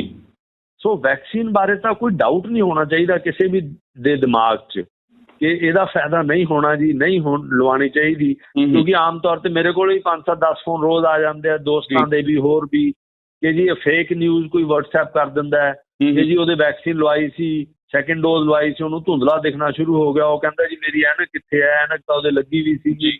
ਸੋ ਇਸ ਤਰ੍ਹਾਂ ਦੀ ਜਿਹੜੀਆਂ ਅਫਵਾਹਾਂ ਹੈ ਨਾ ਜੀ, ਉਹਦੇ ਤੋਂ ਅੱਗੇ ਫਾਰਵਰਡ ਕਰਨ ਵਾਸਤੇ ਜਿਹੜੇ ਲੋਕ ਅੱਗੇ ਦੀ ਅੱਗੇ ਭੇਜਦੇ ਹੈ, ਉਹ ਜ਼ਰੂਰ ਗੁਰੇਜ਼ ਕਰਨਾ ਚਾਹੀਦਾ ਇਸ ਵਾਸਤੇ ਜੀ। ਜੀ ਡਾਕਟਰ ਸਾਹਿਬ, ਕੀ ਕੋਈ ਵਾਕਈ ਇਹੋ ਜਿਹਾ ਕੇਸ ਸਾਹਮਣੇ ਨਹੀਂ ਆਇਆ ਕਿ ਇਹ ਜਿਹੜੀ ਵੈਕਸੀਨ ਹੈ ਕਿਸੇ ਨੂੰ ਇਹਨੇ ਨੁਕਸਾਨ ਪਹੁੰਚਾਇਆ ਹੋਵੇ? ਕਈ ਵਾਰ ਮੈਂ ਵੀ ਸੋਸ਼ਲ ਮੀਡੀਆ ਤੇ ਥੋੜਾ ਬਹੁਤ ਇਹਨੂੰ ਦੇਖਿਆ ਹੈ ਕਿ ਸ਼ਾਇਦ ਕਿਸੇ ਆਥੈਂਟਿਕ ਚੈਨਲ ਦੀ ਖਬਰ ਹੀ ਸ਼ਾਇਦ ਇਸ ਤਰ੍ਹਾਂ ਦੀ ਸੀ ਕਿ ਇਹ ਵੈਕਸੀਨ ਲੱਗਣ ਤੋਂ ਬਾਅਦ ਉਸ ਇਨਸਾਨ ਦੇ ਮੂੰਹ ਤੇ ਲਕਵਾ ਹੋ ਗਿਆ, ਹੈ ਨਾ, ਜਾਂ ਉਹਨੂੰ ਚੱਕਰ ਆਣੇ ਸ਼ੁਰੂ ਹੋ ਗਏ, ਜਾਂ ਕੁਝ ਇਸ ਤਰ੍ਹਾਂ ਦੀ ਕਿ ਬਾਡੀ ਟੂ ਬਾਡੀ ਕੁਝ ਇਫੈਕਟ ਕਰਦੀ ਹੈ, ਜਾਂ ਹਰੇਕ ਬੰਦੇ ਦੇ ਲਈ ਇਹ ਨਾਰਮਲ ਹੀ ਹੈ, ਜਾਂ ਬਾਕੀ ਸਾਰੀਆਂ ਅਫਵਾਹਾਂ ਹੀ ਨੇ? ਨਹੀਂ ਜੀ, ਦੇਖੋ ਹੁਣ ਵੈਕਸੀਨ ਤਾਂ ਸਾਰੀਆਂ ਲੱਗਦੀਆਂ, ਜਿਵੇਂ ਬੱਚਿਆਂ ਦੇ ਵੈਕਸੀਨ ਲੱਗਦੀ ਹੈ, ਵੱਡਿਆਂ ਦੇ ਵੀ ਲੱਗਦੀ ਹੈ ਜੀ। ਹੁਣ ਆਪਾਂ ਬੱਚਿਆਂ 'ਚ ਵੀ ਦੇਖਿਆ ਕਿ ਜੇ ਟੀਕਾ ਲਵਾਉਣ ਜਾਂਦੇ ਆ ਤਾਂ ਆਮ ਤੌਰ ਤੇ ਡਾਕਟਰ ਕਹਿ ਦਿੰਦਾ ਹੈ ਕਿ 1-2 ਦਿਨ ਬੁਖਾਰ ਚੜੂਗਾ ਜੀ, ਬਾਂਹ ਤੇ ਦਰਦ ਹੋ ਸਕਦਾ, ਸੋਜਿਸ਼ ਆ ਸਕਦੀ ਹੈ ਜੀ। ਆਪਾਂ ਬੱਚਿਆਂ ਦੇ ਵੈਕਸੀਨ ਤਾਂ ਲਵਾਉਣੋਂ ਹਟੇ ਨਹੀਂ ਜੀ। ਠੀਕ, ਕਈਆਂ ਦੇ ਜਿਨ੍ਹਾਂ ਦੇ ਆਪਾਂ ਰਿਐਕਸ਼ਨ ਹੈ, ਅਲਰਜਿਕ ਰਿਐਕਸ਼ਨ ਹੁੰਦੇ ਆ ਕਈਆਂ ਦੇ ਜੀ, ਉਹਨਾਂ ਦੇ ਵੀ ਵੈਕਸੀਨ ਜਦੋਂ ਲਾਉਂਦੇ ਆ ਕਈ ਵਾਰੀ ਅਲਰਜੀ ਹੋ ਸਕਦੀ ਹੈ। ਸੋ ਉਸ ਜੇ ਆਪਾਂ ਸੋਚੀਏ ਕਿ 1 ਲੱਖ ਬੰਦੇ ਦੇ ਵੈਕਸੀਨ ਲੱਗੀ ਹੈ ਜੀ, 1 ਲੱਖ ਬੰਦੇ 'ਚੋਂ 4 ਬੰਦਿਆਂ ਨੂੰ ਪ੍ਰੋਬਲਮ ਹੋਈ ਹੈ ਕੋਈ ਵੀ, ਤਾਂ ਉਹ ਆਪਾਂ ਨੂੰ ਡਿਸਕਰੇਜ ਨਹੀਂ ਕਰਦੀ ਕਿ ਬਾਕੀ ਵੈਕਸੀਨ ਨਾ ਲਵਾਓ। ਫਿਰ ਜਿਹੜੇ ਵੈਕਸੀਨ ਲਗਵਾਉਣ ਵਾਸਤੇ ਵੀ ਅੱਗੇ ਹੈਗੇ ਆ ਵੀ ਕਿਹਨਾਂ ਨੂੰ ਪਰਹੇਜ਼ ਕਰਨਾ ਚਾਹੀਦਾ, ਜਿਨ੍ਹਾਂ ਨੂੰ ਪਹਿਲਾਂ ਹੀ ਅਲਰਜਿਕ ਡਿਸਆਰਡਰਸ ਹੈਗੇ ਆ, ਅਲਰਜੀ ਵਾਲੀਆਂ ਬਿਮਾਰੀਆਂ ਹੈਗੀਆਂ, ਜਾਂ ਉਹਨਾਂ ਦੀ ਇਮਿਊਨਿਟੀ ਘੱਟ ਵਾਲੇ ਪਾਸੇ ਹੈ, ਜਿਹੜੇ ਦਵਾਈਆਂ ਦੂਜੀਆਂ ਲੈ ਰਹੇ ਹੈ ਜੀ, ਉਹਨਾਂ ਨੂੰ ਵੈਕਸੀਨ ਥੋੜੇ ਧਿਆਨ ਨਾਲ ਲਵਾਉਣੀ ਚਾਹੀਦੀ ਹੈ। ਸੋ ਵੈਕਸੀਨ ਦੇ ਸਾਈਡ ਇਫੈਕਟਸ ਤਾਂ ਹੈਗੇ, ਕਿਸੇ ਦੇ ਬਾਡੀ ਏਕਸ ਹੋ ਗਈ ਜੀ, 1 ਦਿਨ ਬੁਖਾਰ ਚੜ ਗਿਆ, 2 ਦਿਨ ਬੁਖਾਰ ਚੜ ਗਿਆ, ਉਹ ਬੰਦੇ ਤੋਂ ਬੰਦੇ ਨੂੰ ਵੇਰੀ ਕਰਦੀ ਹੈ। ਠੀਕ, ਪਰ ਇਹ ਦੇਖਣਾ ਜ਼ਰੂਰੀ ਹੈ ਕਿ ਵੈਕਸੀਨ ਦਾ ਫਾਇਦਾ ਜ਼ਿਆਦਾ ਹੈ ਕਿ ਨੁਕਸਾਨ ਜ਼ਿਆਦਾ ਹੈ। ਨੁਕਸਾਨ ਚੋਂ ਵੀ ਮੌਤਾਂ ਤੇ ਬਹੁਤ ਜ਼ਿਆਦਾ ਡਿਪੈਂਡ ਕਰਦਾ ਹੈ ਕਿ ਕਿੰਨੇ ਬੰਦਿਆਂ ਨੂੰ ਵੈਕਸੀਨ ਲੱਗੀ, ਉਸ ਚੋਂ ਕਿੰਨੇ ਬੰਦਿਆਂ ਦੀ, ਮੇਰੇ ਖਿਆਲ ਹਜੇ ਤੱਕ ਤਾਂ ਕਿਸੇ ਦੀ ਡੈਥ ਐ ਹੋਈ ਨਹੀਂ ਸਪੈਸੀਫਿਕਲੀ ਜਿਹੜੀ ਦੱਸੀ ਜਾ ਸਕੇ ਕਿ ਵੈਕਸੀਨ ਕਰਕੇ ਹੋਈ ਹੈ। ਉਹਦੇ 'ਚ ਥੋੜਾ ਬਹੁਤਾ ਇੰਪਲੀਮੈਂਟੇਸ਼ਨ 'ਚ ਘਾਟ ਰਹਿ ਜਾਂਦੀ ਹੈ ਕਿ ਜਿਹੜੇ ਸਾਈਡ ਇਫੈਕਟ ਆਪਣੇ ਹਿੰਦੁਸਤਾਨ 'ਚ ਵੈਸੇ ਕਲਚਰ ਹੈ ਨਹੀਂਗਾ, ਜੇ ਸਾਈਡ ਇਫੈਕਟ ਕੋਈ ਹੁੰਦਾ ਤਾਂ ਆਪਾਂ ਰਿਪੋਰਟ ਕਰਦੇ ਹਾਂ, ਡਾਕਟਰ ਨੂੰ ਰਿਪੋਰਟ ਕਰਦੇ ਹਾਂ, ਡਾਕਟਰ ਅੱਗੇ ਨੈਸ਼ਨਲ ਡਾਟਾ 'ਚ ਪਾਉਂਦਾ ਹੈ, ਤਾਂ ਜੋ ਆਪਾਂ ਨੂੰ, ਜਿਵੇਂ ਅਮਰੀਕਾ 'ਚ ਹੈ ਜੀ, ਉੱਥੇ ਤੁਸੀਂ ਡਾਟਾ ਕੱਢ ਲਓ ਕਿ ਇਸ ਦਵਾਈ ਦੇ ਸਾਈਡ ਇਫੈਕਟ ਕੀ ਹੈ, ਉਹ ਤੁਹਾਨੂੰ ਦੱਸ ਦੇਣਗੇ, ਕਿਉਂਕਿ ਉੱਥੇ ਰਿਪੋਰਟਿੰਗ ਬਹੁਤ ਅੱਛੀ ਹੈ ਜੀ। ਆਪਣੇ ਰਿਪੋਰਟਿੰਗ ਨਾ ਹੋਣ ਕਰਕੇ ਅਫਵਾਹਾਂ ਜ਼ਿਆਦਾ ਫੈਲਦੀਆਂ, ਇਨਫੈਕਟ ਉਹ ਪ੍ਰੋਬਲਮ ਘੱਟ ਹੁੰਦੀ ਹੈ। ਸੋ ਉਸ ਕਰਕੇ ਆਮ ਬੰਦਾ ਕਹਿੰਦਾ ਜੀ ਉਹਦੇ ਤਾਂ ਲਕਵਾ ਹੋ ਗਿਆ, ਉਹ ਪਤਾ ਨਹੀਂ ਲਕਵਾ ਉਹਦੇ ਵੈਸੇ ਹੀ ਹੋਣਾ ਸੀਗਾ, ਲਕਵਾ ਵੈਸੇ ਨਹੀਂ ਹੁੰਦਾ ਬੰਦਿਆਂ ਨੂੰ। ਠੀਕ, ਤਾਂ ਜੇ ਵੈਕਸੀਨ ਲਵਾਏ, ਜਿਵੇਂ ਹੁਣ ਮੈਂ ਉਦਾਹਰਨ ਆਮ ਤੌਰ ਤੇ ਦਿੰਦਾ ਹੁੰਦਾ ਕਿ ਯਾਰ ਤੂੰ ਸਿਵਲ ਹਸਪਤਾਲ 'ਚੋਂ ਵੈਕਸੀਨ ਲਵਾ ਕੇ ਬਾਹਰ ਆ ਕੇ ਤਿਲਕ ਕੇ ਡਿੱਗ ਪਿਆ, ਤਾਂ ਇਹਦਾ ਮਤਲਬ ਵੈਕਸੀਨ ਦਾ ਕਸੂਰ ਤਾਂ ਨਹੀਂ ਹੋਇਆ। ਸੋ ਜੇ ਆਮ ਲਕਵਾ ਵੀ ਹੋ ਸਕਦਾ ਕਿਸੇ ਨੂੰ, ਉਹਦੇ 'ਚ ਵੈਕਸੀਨ ਦਾ ਅੱਗੇ ਸਟੱਡੀ ਕਰਕੇ ਕਿ ਉਹ ਵੈਕਸੀਨ ਦਾ ਇਫੈਕਟ ਹੈ ਜਾਂ ਕੋਈ ਹੋਰ ਇਫੈਕਟ ਹੈ, ਉਹਦੇ ਹਿਸਾਬ ਨਾਲ ਚੱਲਣਾ ਚਾਹੀਦਾ ਜੀ। ਡਾਕਟਰ ਸਾਹਿਬ, ਕੋਈ ਪਰਟੀਕੁਲਰ ਐਸਾ ਕੋਈ ਕੇਸ ਜਾਂ ਕੋਈ ਐਸੇ ਮਰੀਜ਼ ਹੋਣ, ਕੋਈ ਐਸੀ ਬਿਮਾਰੀ ਹੋਏ ਜਿਨ੍ਹਾਂ ਨੂੰ ਇਹ ਵੈਕਸੀਨ ਲਗਵਾਉਣ ਤੋਂ ਪਹਿਲਾਂ ਡਾਕਟਰ ਦੀ ਸਲਾਹ ਜ਼ਰੂਰ ਲੈਣੀ ਚਾਹੀਦੀ ਹੈ? ਨਹੀਂ, ਆਮ ਤੌਰ ਤੇ ਤਾਂ ਅਲਰਜਿਕ ਡਿਸਆਰਡਰਸ ਦੀ ਹੈ ਜੀ ਜ਼ਿਆਦਾ। ਜੀ, ਦਵਾਈਆਂ ਹੈਗੀਆਂ ਜਿਹੜੀਆਂ ਬਲੱਡ ਥਿਨਰਸ ਹੈਗੀਆਂ, ਉਹਦੇ 'ਚੋਂ ਖਾਸ ਤੌਰ ਤੇ ਐਸਪਰਿਨ ਤੇ ਕਲੋਪੀਡੋਗ੍ਰਿਲ ਦਾ ਨਹੀਂ ਬਾਹਲਾ ਫਰਕ ਪੈਂਦਾ। ਜਿਹੜੇ ਹੈਪਰਿਨ ਦੇ ਇੰਜੈਕਸ਼ਨ ਲੈ ਰਹੇ ਹੈ ਉਹਨਾਂ ਨੂੰ, ਜਿਵੇਂ ਆਪਾਂ ਵੈਸੇ ਵੀ ਇੰਟਰਾਮਸਕੂਲਰ ਜਿਹੜੇ ਮਸਲ 'ਚ ਇੰਜੈਕਸ਼ਨ ਲਗਾਉਂਦੇ ਆ, ਉਹ ਅਵੋਇਡ ਕਰਨੇ ਚਾਹੀਦੇ ਆ ਜੀ। ਪਰ ਜ਼ਿਆਦਾ ਤੌਰ ਤੇ ਜਿਹੜੀ ਪ੍ਰੀਕਾਸ਼ਨਸ ਹੈਗੀਆਂ ਉਹ ਅਲਰਜਿਕ ਡਿਸਆਰਡਰਸ ਤੋਂ ਹੈ ਜੀ, ਇਮਿਊਨ ਡਿਸਆਰਡਰਸ ਤੋਂ ਹੈ। ਉਹਨਾਂ ਨੂੰ ਵੈਕਸੀਨ ਹੈ ਜਿਹੜੀ ਉਹ ਬਹੁਤ ਧਿਆਨ ਨਾਲ ਲਵਾਉਣੀ ਚਾਹੀਦੀ ਹੈ, ਡਾਕਟਰੀ ਸਲਾਹ ਨਾਲ ਲਵਾਉਣੀ ਚਾਹੀਦੀ ਹੈ। ਬਾਕੀ ਮੈਂ ਤਾਂ ਹੋਰ ਕਹਿਣਾ ਜੀ, ਜਿਹੜੇ ਬੰਦੇ ਨੂੰ ਨਹੀਂ ਵੀ ਪਤਾ ਹੈ ਉਹਨੂੰ ਆਪਦੇ ਨੋਡਲ ਆਫਿਸਰ ਨਾਲ ਜਾਂ ਜਿਹੜੇ ਵੈਕਸੀਨ ਦੇ DIOs ਹੈਗੇ, ਜਿਵੇਂ ਪੰਜਾਬ 'ਚ ਆਪਣੇ ਡਿਸਟ੍ਰਿਕਟ ਇਮਿਊਨਾਈਜੇਸ਼ਨ ਆਫਿਸਰਸ ਹੈਗੇ ਆ ਜੀ, ਉਹਨਾਂ ਕੋਲੇ ਜਾ ਕੇ ਉਹਨਾਂ ਨਾਲ ਗੱਲਬਾਤ ਕਰਕੇ ਆਪਦਾ ਸ਼ੱਕ ਦੂਰ ਕਰਕੇ ਲਗਵਾਉਣੀ ਚਾਹੀਦੀ ਹੈ ਜੀ। ਠੀਕ, ਡਾਕਟਰ ਸਾਹਿਬ, ਜਿੱਦਾਂ ਕਿ ਆਪਾਂ ਪਿਛਲੇ ਦਿਨੀ ਦੇਖਿਆ ਕਿ ਇਸ ਕਰੋਨਾ ਮਹਾਮਾਰੀ ਨੇ ਬਹੁਤ ਸਾਰੇ ਘਰਾਂ ਦਾ ਨੁਕਸਾਨ ਕੀਤਾ, ਪੂਰੀ ਦੁਨੀਆ ਦੇ ਇੱਕ ਤਰ੍ਹਾਂ ਦੇ ਨਾਲ ਅਸਤ ਵਿਅਸਤ ਕਰ ਦਿੱਤਾ, ਹਰ ਕਾਰੋਬਾਰ ਜਿਹੜਾ ਇਹਦੇ ਨਾਲ ਉਹ ਠੱਪ ਹੋ ਗਿਆ। ਕੀ ਤੁਹਾਨੂੰ ਲੱਗਦਾ ਹੈ ਕਿ ਆਉਣ ਵਾਲੇ ਦਿਨਾਂ ਦੇ ਵਿੱਚ ਜਿਸ ਤਰ੍ਹਾਂ ਦੇ ਨਾਲ ਕਰੋਨਾ ਇੱਕ ਵਾਰ ਫਿਰ ਹੁਣ ਆਪਣਾ ਪ੍ਰਕੋਪ ਜਿਹੜਾ ਦਿਖਾ ਰਿਹਾ ਹੈ, ਕੋਈ ਇਸ ਤਰ੍ਹਾਂ ਦੀ ਸੰਭਾਵਨਾ ਹੋ ਸਕਦੀ ਹੈ ਕਿ ਇੱਕ ਵਾਰ ਫਿਰ ਸਾਨੂੰ ਉਸੇ ਪੋਜੀਸ਼ਨ ਤੇ ਜਾਣਾ ਪਵੇ ਜਿਹੜੀ ਕਿ ਲੋਕਡਾਊਨ, ਬਿਲਕੁਲ ਬੰਦ ਸਭ ਕੁਝ, ਉਸ ਤਰ੍ਹਾਂ ਦੇ ਹਾਲਾਤ ਕੁਝ ਹੋ ਸਕਦੇ ਨੇ? ਨਹੀਂ, ਮੈਨੂੰ ਤਾਂ ਨਹੀਂ ਲੱਗਦਾ ਜੀ ਕਿ ਉਹਨੇ ਸਕੇਲ ਤੇ ਹੁਣ ਲੋਕਡਾਊਨ ਦੁਬਾਰਾ ਪੋਸੀਬਲ ਵੀ ਹੈਗਾ ਜੀ, ਕਿਉਂਕਿ ਉਹਦੇ 'ਚ ਇਕਨੋਮਿਕ ਜਿਹੜਾ ਸਟ੍ਰੈਸ ਸੀ ਨਾ ਜੀ, ਉਹ ਬਹੁਤ ਜ਼ਿਆਦਾ ਹੋਇਆ। ਇੰਨੇ ਬੰਦੇ ਇਫੈਕਟ ਹੋਏ ਹੈ ਜਿੰਨੇ ਕਰੋਨਾ ਨਾਲ ਮਰੇ ਨਹੀਂ ਹੈ, ਜਾਂ ਜਿੰਨੇ ਕਰੋਨਾ ਨਾਲ ਇਫੈਕਟ ਨਹੀਂ ਹੋਏ ਜਿੰਨੇ ਲੋਕਡਾਊਨ ਕਰਕੇ ਇਫੈਕਟ ਹੋਏ ਹੈ। ਬਿਲਕੁਲ। ਦੂਜੇ ਪਾਸੇ ਇਹ ਵੀ ਹੈ ਕਿ ਜੇ ਅਸੀਂ ਹੁਣ, ਸਾਨੂੰ ਬਿਮਾਰੀ ਬਾਰੇ ਵੀ ਕਾਫੀ ਗਿਆਨ ਹੋ ਗਿਆ, ਸਾਲ ਭਰ ਹੋ ਗਈ ਰਿਸਰਚ ਹੁੰਦਿਆਂ ਨੂੰ, ਹੁਣ ਇਹ ਵੀ ਕਿਹਾ ਜਾਂਦਾ ਹੈ ਕਿ ਜੇ ਅਸੀਂ ਕੰਟੈਕਟ ਟ੍ਰੇਸਿੰਗ ਕਰਕੇ ਇਕੱਲੇ ਬੰਦੇ ਨੂੰ ਆਈਸੋਲੇਟ ਕਰਦੇ ਹਾਂ ਜੀ, ਉਹਦੀ ਇਫੈਕਟਿਵਿਟੀ ਜ਼ਿਆਦਾ ਹੈਗੀ ਆ ਲੋਕਡਾਊਨ ਨਾਲੋਂ। ਦੂਜਾ, ਜੇ ਬੰਦਾ ਹੈਂਡ ਹਾਈਜੀਨ, ਮਾਸਕ ਤੇ ਸੋਸ਼ਲ ਡਿਸਟੈਂਸਿੰਗ ਕਰਦਾ ਹੈ, ਇਹਦਾ ਬਹੁਤ ਵੱਡਾ ਰੋਲ ਹੈ ਜੀ, ਜਿਹੜਾ ਕਰੋਨਾ ਵਾਇਰਸ ਨੂੰ ਕੰਟੇਨ ਕਰਨ ਦਾ ਜਾਂ ਅੱਗੇ ਤੋਂ ਵਧਣ ਤੋਂ ਰੋਕਣ ਦਾ। ਸੋ ਜੇ ਅਸੀਂ ਫਿਰ ਵੀ ਨਹੀਂ ਮੰਨਦੇ, ਫਿਰ ਅੱਗੇ ਜਿਹੜੇ ਹੌਟ ਸਪੌਟ ਹੈਗੇ ਜਿੱਥੇ ਫੈਲਦਾ ਹੈਗਾ ਜੀ, ਉੱਥੇ ਥੋੜੀ ਬਹੁਤੀ ਰਿਸਟ੍ਰਿਕਸ਼ਨਸ ਦੇ ਨਾਲ ਕੰਟੈਕਟ ਟ੍ਰੇਸਿੰਗ, ਆਈਸੋਲੇਸ਼ਨ, ਉਹਨਾਂ ਦਾ ਜ਼ਿਆਦਾ ਇਫੈਕਟ ਹੋਊਗਾ। ਮੇਰਾ ਨਹੀਂ ਖਿਆਲ ਵੀ ਉਸ ਸਕੇਲ ਤੇ, ਜਿਹੜੀ ਸਕੇਲ ਤੇ ਆਪਾਂ ਦੇਖਿਆ ਕਿ ਸਾਰਾ ਕੁਝ ਠੱਪ ਹੋ ਗਿਆ, 에ਅਰਲਾਈਨਸ ਤੋਂ ਲੈ ਕੇ ਆਵਾਜਾਈ ਤੱਕ ਠੱਪ ਹੋ ਗਈ, ਉਨੀ ਕੁ ਪੋਸੀਬਿਲਿਟੀ ਦੁਬਾਰਾ ਲੱਗਦੀ ਹੈ। ਕਿਉਂਕਿ ਉਹਦੇ ਡਿਊਰਿੰਗ ਹੀ ਜੇ ਅਸੀਂ ਮਹੀਨੇ 2 ਮਹੀਨੇ 'ਚ ਜਾਗਰੂਕ ਕਰਕੇ ਲੋਕਾਂ ਨੂੰ ਵੈਕਸੀਨ ਵੀ ਦੇ ਦਿੰਦੇ ਹਾਂ ਕਾਫੀ ਹੱਦ ਤੱਕ ਜੀ, ਤਾਂ ਸਾਰੇ ਉਪਰਾਲੇ ਇਕੱਠੇ ਹੋ ਕੇ ਮੈਨੂੰ ਲੱਗਦਾ ਕਿ ਇਹ ਇੱਕ ਸਟੇਜ ਤੋਂ ਵਧਣ ਤੋਂ ਆਪਾਂ ਰੋਕ ਸਕਾਂਗੇ ਜੀ ਇਸ ਵਾਇਰਸ। ਜੀ, ਅਸੀਂ ਵੀ ਇਹੀ ਉਮੀਦ ਕਰਦੇ ਹਾਂ ਕਿ ਇਹ ਬਿਮਾਰੀ ਜਿਹੜੀ ਹੈ ਉਹ ਅੱਗੇ ਨਾ ਵਧੇ। ਲੇਕਿਨ ਤੁਸੀਂ ਕੀ ਸੋਚਦੇ ਹੋ ਡਾਕਟਰ ਸਾਹਿਬ ਕਿ ਜਿਸ ਤਰ੍ਹਾਂ ਸਾਡੀਆਂ ਸਰਕਾਰਾਂ ਦਾ ਇਹ ਰੁਖ ਹੁੰਦਾ ਹੈ ਕਿ ਆਮ ਤੌਰ ਦੇ ਉੱਤੇ ਹੁਣ ਆਮ ਲੋਕ ਵੀ ਜਿਹੜੇ ਨੇ ਉਹ ਇਹ ਚਰਚਾ ਕਰਨ ਲੱਗੇ ਨੇ, ਉਹਨਾਂ ਦੀ ਗੱਲਬਾਤ ਦਾ ਵਿਸ਼ਾ ਬਣ ਗਿਆ ਕਿ ਸਰਕਾਰ ਜਿਹੜੀ ਹੈ ਉਹ ਜਦੋਂ ਚਾਹੇ ਉਹ ਕਰੋਨਾ ਦਾ ਇਸ ਤਰ੍ਹਾਂ ਦਾ ਪ੍ਰਚਾਰ ਕਰਦੀ ਹੈ। ਟੈਸਟਿੰਗ ਜਿਹੜੀ ਹੈ ਪਿੱਛੇ ਘਟਾ ਦਿੱਤੀ ਗਈ ਸੀ, ਹੁਣ ਫਿਰ ਵਧਾਈ ਗਈ ਹੈ। ਜਦੋਂ ਖਾਸ ਤੌਰ ਦੇ ਉੱਤੇ ਕਿਸੇ ਇਲਾਕੇ ਦੇ ਵਿੱਚ ਵੋਟਾਂ ਪੈਣੀਆਂ ਹੁੰਦੀਆਂ ਨੇ, ਉਦੋਂ ਜਿਹੜਾ ਉਹ ਕਰੋਨਾ ਖਤਮ ਹੋ ਜਾਂਦਾ ਹੈ ਅਤੇ ਉਸ ਤੋਂ ਬਾਅਦ ਫਿਰ ਆ ਜਾਂਦਾ। ਕੁਝ ਇਸ ਤਰ੍ਹਾਂ ਦੀਆਂ ਗੱਲਾਂ ਵੀ ਚੱਲਦੀਆਂ ਨੇ, ਤੁਸੀਂ ਇਸ ਬਾਰੇ ਕੀ ਕਹਿਣਾ ਚਾਹੋਗੇ? ਨਹੀਂ, ਇਹ ਬਹੁਤ ਵਧੀਆ ਸਵਾਲ ਪੁੱਛਿਆ ਜੀ ਤੁਸੀਂ ਇਹ, ਕਿਉਂਕਿ ਇਹ ਜਿਹੜੀਆਂ ਪਾਲਿਸੀਜ਼ ਹੈ ਨਾ, ਇਹ ਲੋਕਾਂ 'ਚ ਡਰ ਖਤਮ ਕਰਦੀਆਂ, ਸਰਕਾਰ ਬਾਰੇ ਇਹ ਜਿਹੜਾ ਵਿਸ਼ਵਾਸ ਹੈ ਉਹਨੂੰ ਵੀ ਖਤਮ ਕਰਦੀ ਹੈ ਜੀ। ਜਿਵੇਂ ਆਪਾਂ ਬਿਹਾਰ ਦੇ ਇਲੈਕਸ਼ਨਾਂ ਦੇਖਿਆ, 1.5 ਲੱਖ ਬੰਦਾ ਉੱਥੇ ਰੈਲੀ 'ਚ ਇਕੱਠਾ ਹੋ ਰਿਹਾ ਹੈ। ਬਿਲਕੁਲ, ਉੱਥੇ ਕੋਈ ਇੰਪਲੀਕੇਸ਼ਨ ਨਹੀਂ ਹੈ। ਸਾਡੇ ਪ੍ਰਧਾਨ ਮੰਤਰੀ, ਸਾਡੇ ਗ੍ਰਹਿ ਮੰਤਰੀ, ਸਾਡੇ ਸਾਰੇ ਲੀਡਰ ਭਾਸ਼ਣ ਦੇ ਰਹੇ ਹੈ। ਤੇ ਦੂਜੇ ਪਾਸੇ ਜੇ ਕੋਈ ਵਿਆਹ ਕਰਨ ਚਲਾ ਜਾਂਦਾ, ਜੇ 100 ਬੰਦੇ ਤੋਂ ਵੱਧ ਇਕੱਠਾ ਹੋ ਜਾਂਦਾ, ਉਹਦਾ ਚਲਾਨ ਕੱਟ ਦਿੰਦੇ, ਉਹਨੂੰ ਫਾਈਨ ਕਰ ਦਿੰਦੇ। ਬਿਲਕੁਲ। ਸੋ ਇਹ ਜਿਹੜੀਆਂ ਚੀਜ਼ਾਂ ਹੈ ਨਾ ਜੀ, ਇਹ ਸਰਕਾਰਾਂ ਨੂੰ ਚਾਹੀਦਾ ਹੈ ਕਿ ਇਹ ਇੱਕੋ ਤਰੀਕੇ ਨਾਲ ਲਾਗੂ ਹੋਣ। ਇਹ ਨਾ ਲਾਗੂ ਹੋਵੇ ਵੀ ਰੈਲੀ ਹੋ ਰਹੀ ਹੈ ਜੀ ਤਾਂ ਉੱਥੇ ਕਰੋਨਾ ਹੈ ਨਹੀਂ ਗਾ। ਜਿਵੇਂ ਮੈਂ ਇੱਕ ਜੱਟ ਨੂੰ ਪੁੱਛਿਆ, ਕਹਿੰਦਾ ਜੀ ਡਾਕਟਰ ਸਾਹਿਬ ਹੁਣ ਤੁਸੀਂ 8 ਤੋਂ 8 ਲਾਤਾ ਜੀ ਕਰਫਿਊ, ਕਹਿੰਦਾ ਰਾਤ ਨੂੰ ਜੀ। ਕਹਿੰਦਾ ਜੀ ਕਰੋਨਾ ਨੂੰ ਪਤਾ ਹੈ ਕਿ 8 ਵਜੇ ਤੁਸੀਂ ਘਰੇ ਵੜ ਜਾਣਾ ਤੇ ਉਹ ਬਾਹਰ ਨਹੀਂ ਨਿਕਲੂਗਾ। ਬਿਲਕੁਲ ਜੀ।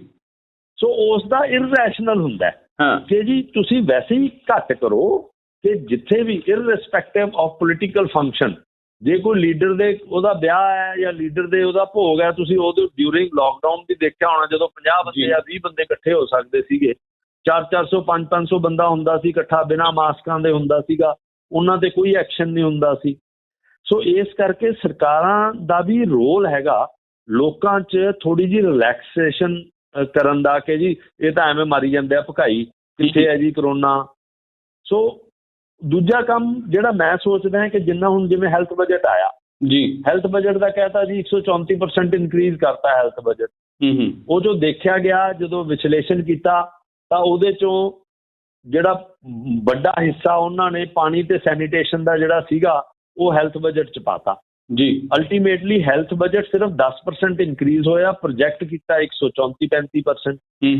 ਤੋਂ ਸਰਕਾਰਾਂ ਨੇ ਜਿਹੜਾ ਕਰੋਨਾ ਨੇ ਇੱਕ ਚੀਜ਼ ਐਕਸਪੋਜ਼ ਕੀਤੀ ਹੈ ਕਿ ਸਾਡੀ ਜਿਹੜੀ ਪ੍ਰੀਵੈਂਟਿਵ ਹੈਲਥ ਕੇਅਰ ਹੈ, ਪਬਲਿਕ ਹੈਲਥ ਕੇਅਰ ਹੈ ਜਾਂ ਪ੍ਰਾਇਮਰੀ ਹੈਲਥ ਕੇਅਰ ਹੈ, ਜਿੰਨੀ ਦੇਰ ਤੱਕ ਉਹ ਸਟਰੋਂਗ ਨਹੀਂ ਨਾ ਹੈ, ਅਸੀਂ ਕਿਸੇ ਬਿਮਾਰੀ ਨਾਲ ਉਸ ਹੱਦ ਤੱਕ ਲੜ ਨਹੀਂ ਸਕਦੇ ਜੀ। ਮੈਨੂੰ ਘੱਟੋ ਘੱਟ ਇਹ ਉਮੀਦ ਸੀਗੀ ਕਿ ਸਰਕਾਰ ਬਜਟ ਵਧਾਏਗੀ, ਜਿਹਦੇ 'ਚ ਪ੍ਰਾਇਮਰੀ ਕੇਅਰ ਹੈ, ਜਿਹੜੀ ਪਬਲਿਕ ਹੈਲਥ ਕੇਅਰ ਹੈ, ਲੋਕਾਂ ਵਾਸਤੇ ਸਰਕਾਰੀ ਹਸਪਤਾਲਾਂ ਦੀ ਜਿਹੜੀ ਮਜ਼ਬੂਤੀ ਹੈ ਉਹ ਦੇਣ ਵਾਸਤੇ ਕਰਨਗੇ ਉਹ। ਪਰ ਉਹ ਇਹਨਾਂ ਨੇ ਨਹੀਂ ਕੀਤਾ। ਜੇ ਅਸੀਂ ਲੋਕਲ ਹਸਪਤਾਲਾਂ 'ਚ ਵੀ ਲਈਏ, 2-3 ਹਸਪਤਾਲਾਂ ਨੂੰ ਛੱਡ ਕੇ ਜਿੱਥੇ ਵੈਂਟੀਲੇਟਰ ਭੇਜੇ ਆ ਇਹਨਾਂ ਨੇ, ਥੋੜਾ ਜਿਹਾ ਉਹ ਕੀਤਾ ਹੈ, ਬਾਕੀ ਹਸਪਤਾਲ ਤਾਂ ਸੇਮ ਹੀ ਰਹੇ ਹੈ ਜੀ। ਪ੍ਰਾਈਵੇਟਾਂ ਦੇ ਗਲ 'ਚ ਅੰਗੂਠਾ ਦੇਤਾ ਕਿ ਜੀ ਤੁਸੀਂ ਕਰੋ ਸ਼ੁਰੂ, ਆਹ ਕਰੋ ਉਹ ਕਰੋ। ਅੱਛਾ, ਫਿਰ ਅੱਧੇ ਪ੍ਰਾਈਵੇਟ ਉਹਨਾਂ ਨੇ ਵੀ ਫਾਇਦਾ ਉਠਾਇਆ, ਉਹ ਇਸ ਕਰਕੇ ਬਦਨਾਮ ਹੋ ਗਏ ਜੀ। ਜਿਹੜਾ ਬੰਦਾ ਜਾਂਦਾ ਜੀ ਕੋਵਿਡ ਦਾ, ਉਹਦਾ ਬਿੱਲ ਹੀ ਬਹੁਤ ਬਣ ਜਾਂਦਾ, ਜਿੱਥੇ ਸਰਕਾਰਾਂ ਨੇ ਕਰਤਾ ਸੀਗਾ ਜੀ 12,000 ਤੋਂ ਵੱਧ ਨਹੀਂ ਲੈ ਸਕਦੇ, 14,000 ਤੋਂ ਵੱਧ ਨਹੀਂ ਲੈ ਸਕਦੇ। ਸੋ 100% ਇਹਦੇ 'ਚ ਮੈਂ ਸਰਕਾਰਾਂ ਦਾ ਹੀ ਨੁਕਸ ਕੱਢੂੰਗਾ ਜੀ, ਜਿੱਥੇ ਉਹਨਾਂ ਨੇ ਲੋਕਾਂ 'ਚ ਵੀ ਇਹ ਪੈਦਾ ਕਰਤਾ ਕਿ ਕਰੋਨਾ ਤਾਂ ਵੈਸੇ ਹੀ ਹੈ ਜੀ। ਹੈਲਥ ਸੈਕਟਰ ਨੂੰ ਜਿੱਥੇ ਸਟਰੈਂਥਨ ਕਰਨਾ ਚਾਹੀਦਾ ਸੀਗਾ, ਡਾਕਟਰਸ ਨੂੰ, ਨਰਸਿਸ ਨੂੰ, ਪੈਰਾਮੈਡੀਕਲ ਸਟਾਫ ਨੂੰ ਰਿਕਰੂਟ ਕਰਨਾ ਚਾਹੀਦਾ ਸੀਗਾ, ਵੱਧ ਪੇ ਦੇਣੀਆਂ ਚਾਹੀਦੀਆਂ ਸੀਗੀਆਂ ਤੇ ਸਟਰੈਂਥਨ ਕਰਨਾ ਚਾਹੀਦਾ ਸੀ ਪਬਲਿਕ ਹੈਲਥ ਕੇਅਰ, ਉਹਦੇ 'ਚ ਟੋਟਲ ਨਾਕਾਮਯਾਬ ਰਹੇ ਹੈ ਜੀ। ਡਾਕਟਰ ਸਾਹਿਬ, ਤੁਹਾਨੂੰ ਮੈਂ ਵਿੱਚ ਟੋਕ ਰਿਹਾ।